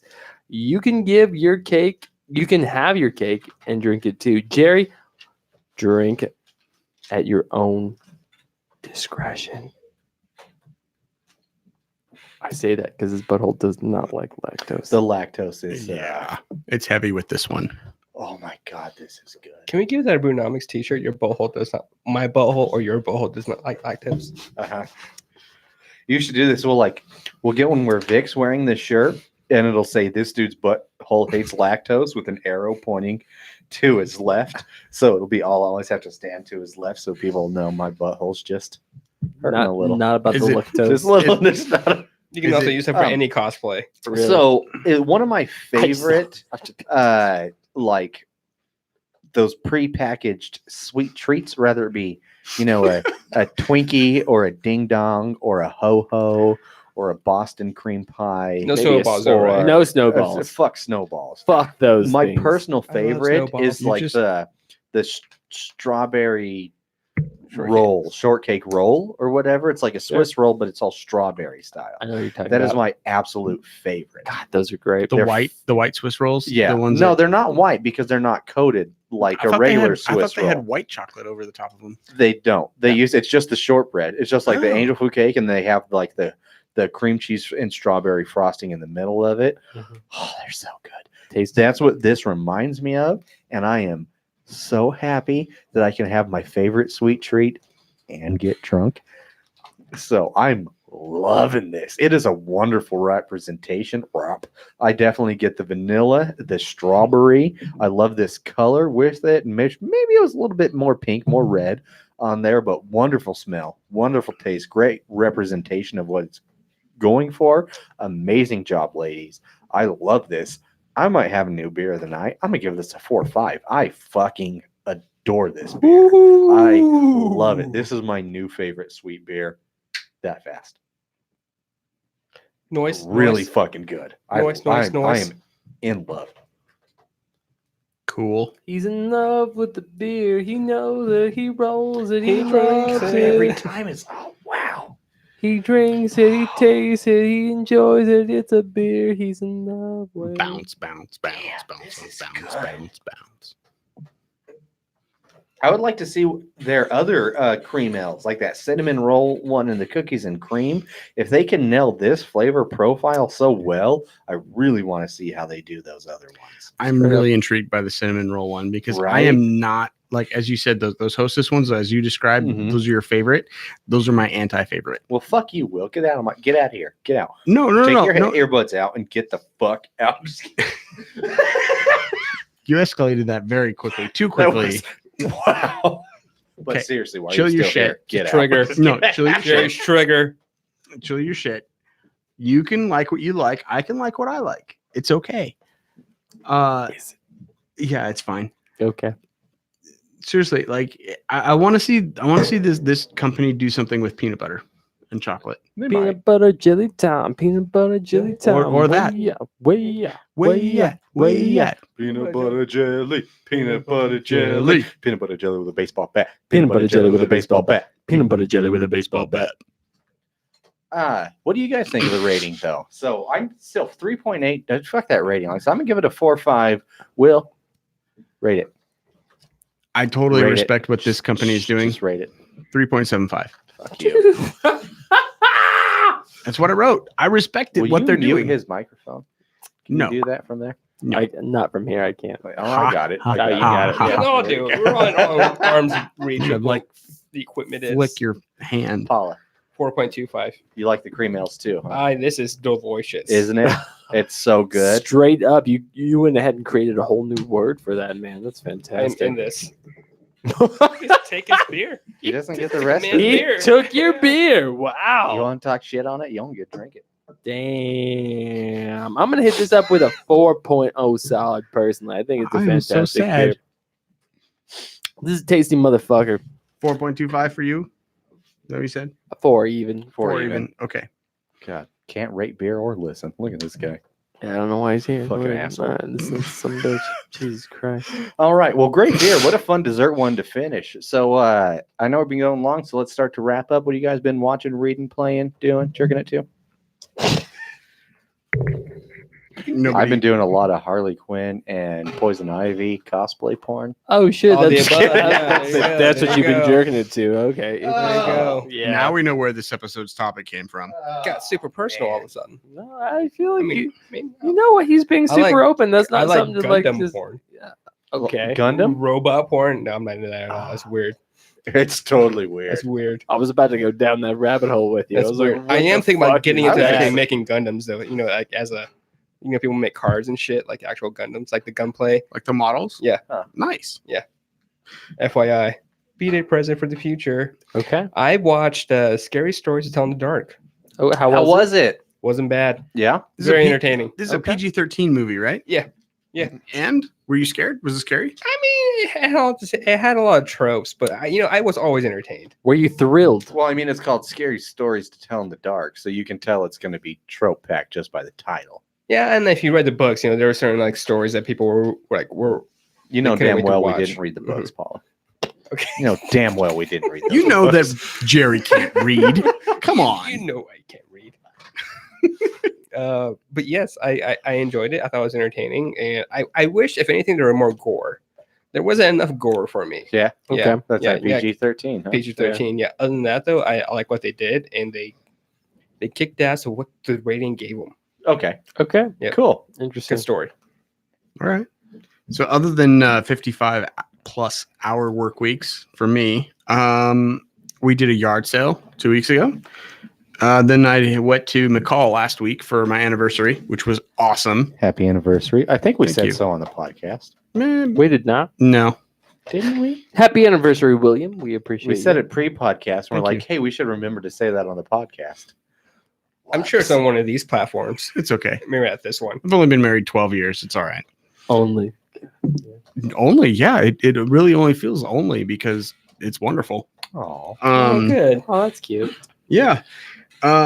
Also, we went to other than our trip to McCall, we took a date night out to Parma Ridge Winery / brewery. Check out their lager. It is the best lager I've ever had. Interesting, in my really? life. In In fucking my Parma. life. In Parma. Their Huh. lager is amazing. How was their wine? Their Try wine is good too. Yo, yeah. Yeah. My wife did a flight of their wine and Okay. it was really good. Nice. What kind of wine does your wife like? She likes like sweet reds, like Okay. Pinot Noirs or Tempranillos. So more of the reds than the whites? Yeah, The white wine is not the right wine. No. agreed. It's too sugary. It's too sweet. I don't like white wine. But- Yeah, it's some red wine, but I prefer it to be a little. Yeah. dry. So not much of a go. wino though. I can see that you're not that much of a wino. Yeah, I'll drink it. Paul, he used to like wine. I don't know. You still drink wine anymore, Paul? I do.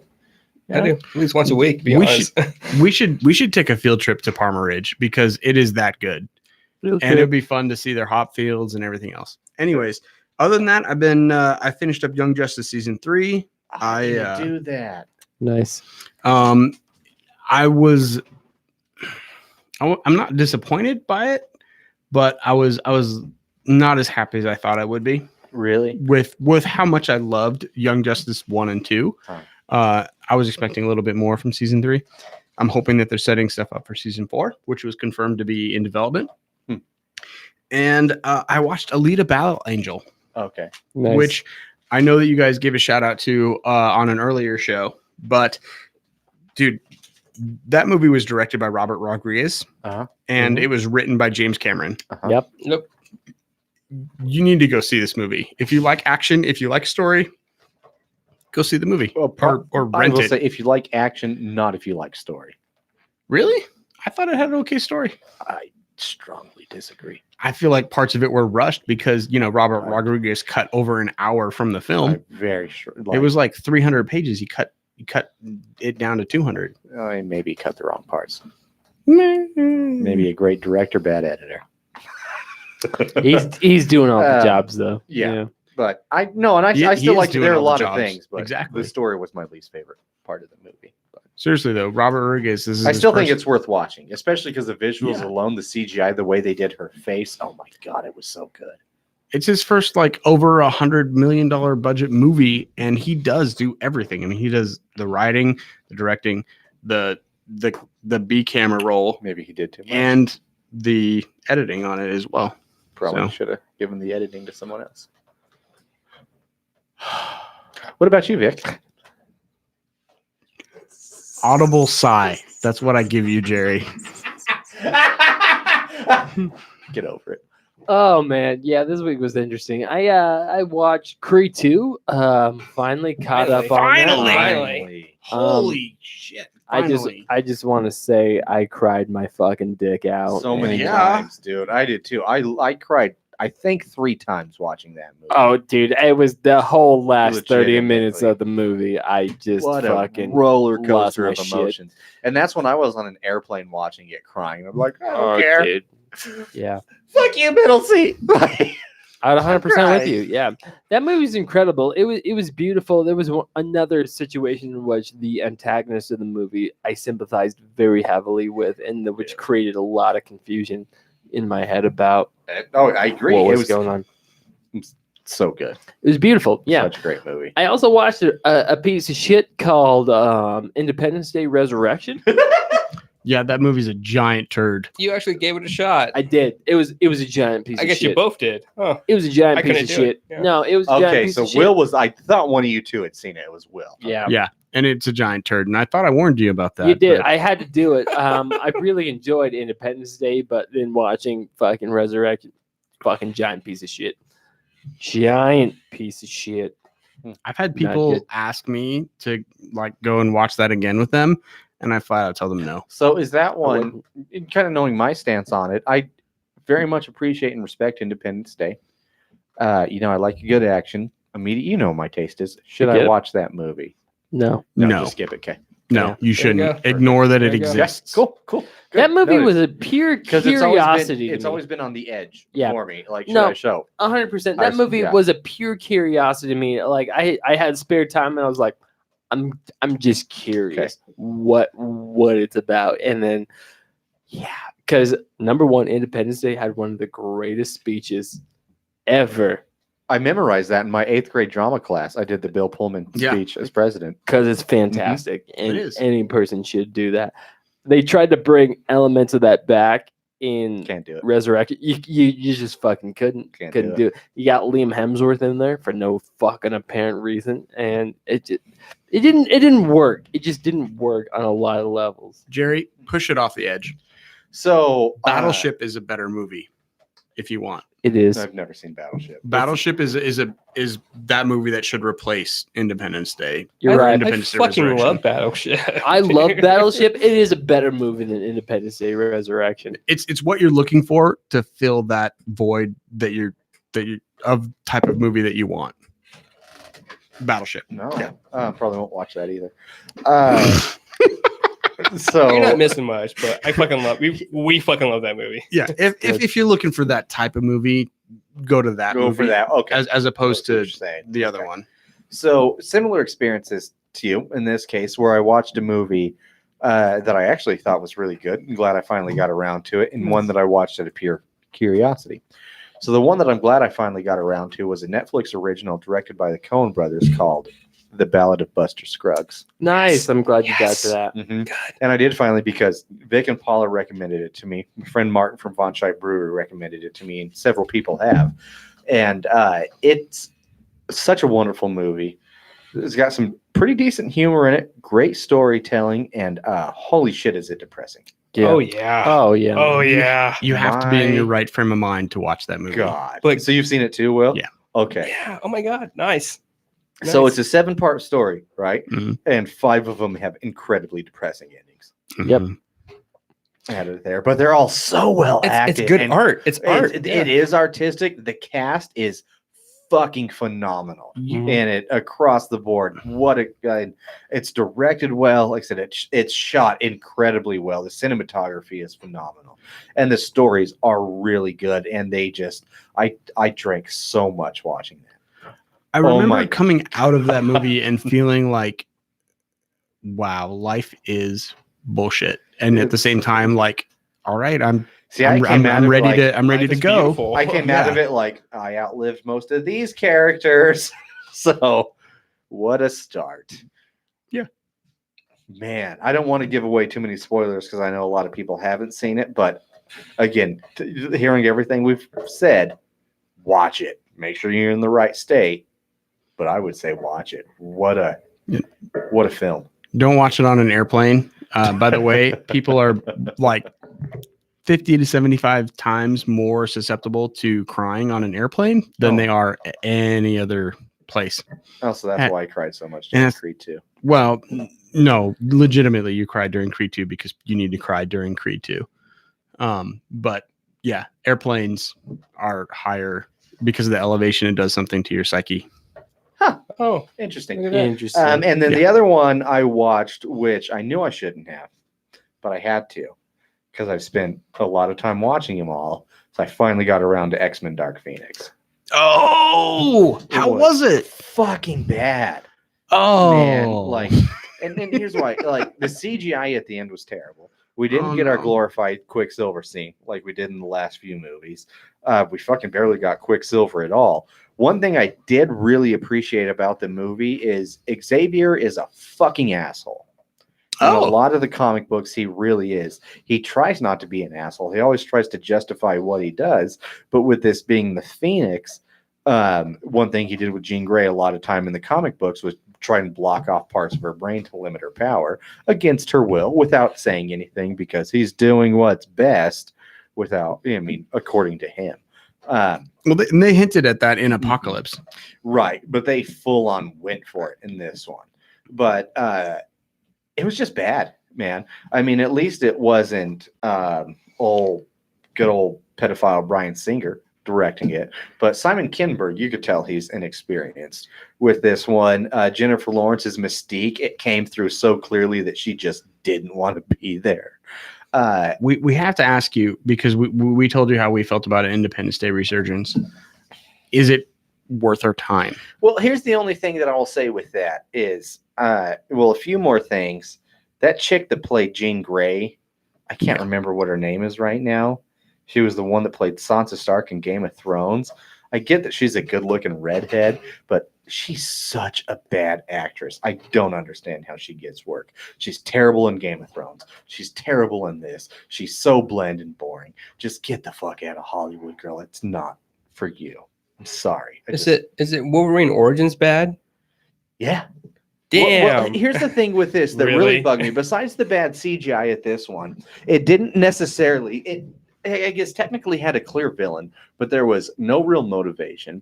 It was more focused on Jean Grey, which I guess I get it because it's called the Dark Phoenix, except she fucking sucks in this movie. But then it did have this alien character in here, Jessica Chastain. Chastain, that was the villain. And do you know what her name was in the movie? Not if you've seen it, because they didn't fucking say it. They did not give her a name. They did not give her race a name. They did not give him a motivation. I had to fucking look up that it was Alandra and the Outsiders, who I know from the comic books. And I was like, I should have fucking known that. And I had no idea because it was so poorly done. Like, it was fucking fuck that movie. If you want to complete the sequel or the franchise because you spent so much time watching 8, 9 movies, whatever it is now, I get it. But understand, it's not a fun end to the ride. Fuck that movie, man. Fuck it. It makes me want to punch Simon Kinberg in the taint. That makes me really sad because one of the high profile X-Men movies that was shot in the can and is done and is finished is the New Mutants. And I had heard that there was a reason why Disney postponed that, could possibly cancel it, is because it wasn't any better or worse than X-Men Dark Phoenix. Yeah, it makes sense, man. With their track record, fuck them. But on that positive note, I think that's all I got. You guys got anything else good for the people? Get outside. Everybody's beer of the night. Ooh, yeah. Maybe it's Um, because the way it ended, but it's either this strawberry cake ale or that Adroit Theory Fiend without a face. Straight Most up. of the actually all the beer we had tonight was really good. Oh yeah, all the beer was great. So it's hard to say. And the more I drank, the drunker I got. So the better the beer tasted. So who knows? mine's the Mother Earth. Yeah. It's the stout. The Mother is Stout. Yeah. Nice. Easily. I have to go with the Fiend Without a Face, Adroit Theory. That was my beer of the night. That was fantastic. Nice. Strawberry cake. Yeah. Yep. Okay. Nom nom Nice. nom. Well, make sure you follow us on all things social media at Brewnomics. Check out our Facebook group, Brewnomics Brew Crew. Be good. Be good to each other. Buy a friend a beer. Until next time, I'm Jerry. I'm Paula. I'm Vic. Will I am. Cheers. Cheers. Thank you, Brew Crew on Facebook and Instagram. Thank you guys. We're about to all go have diarrhea. And with that, we're out. I feel fine.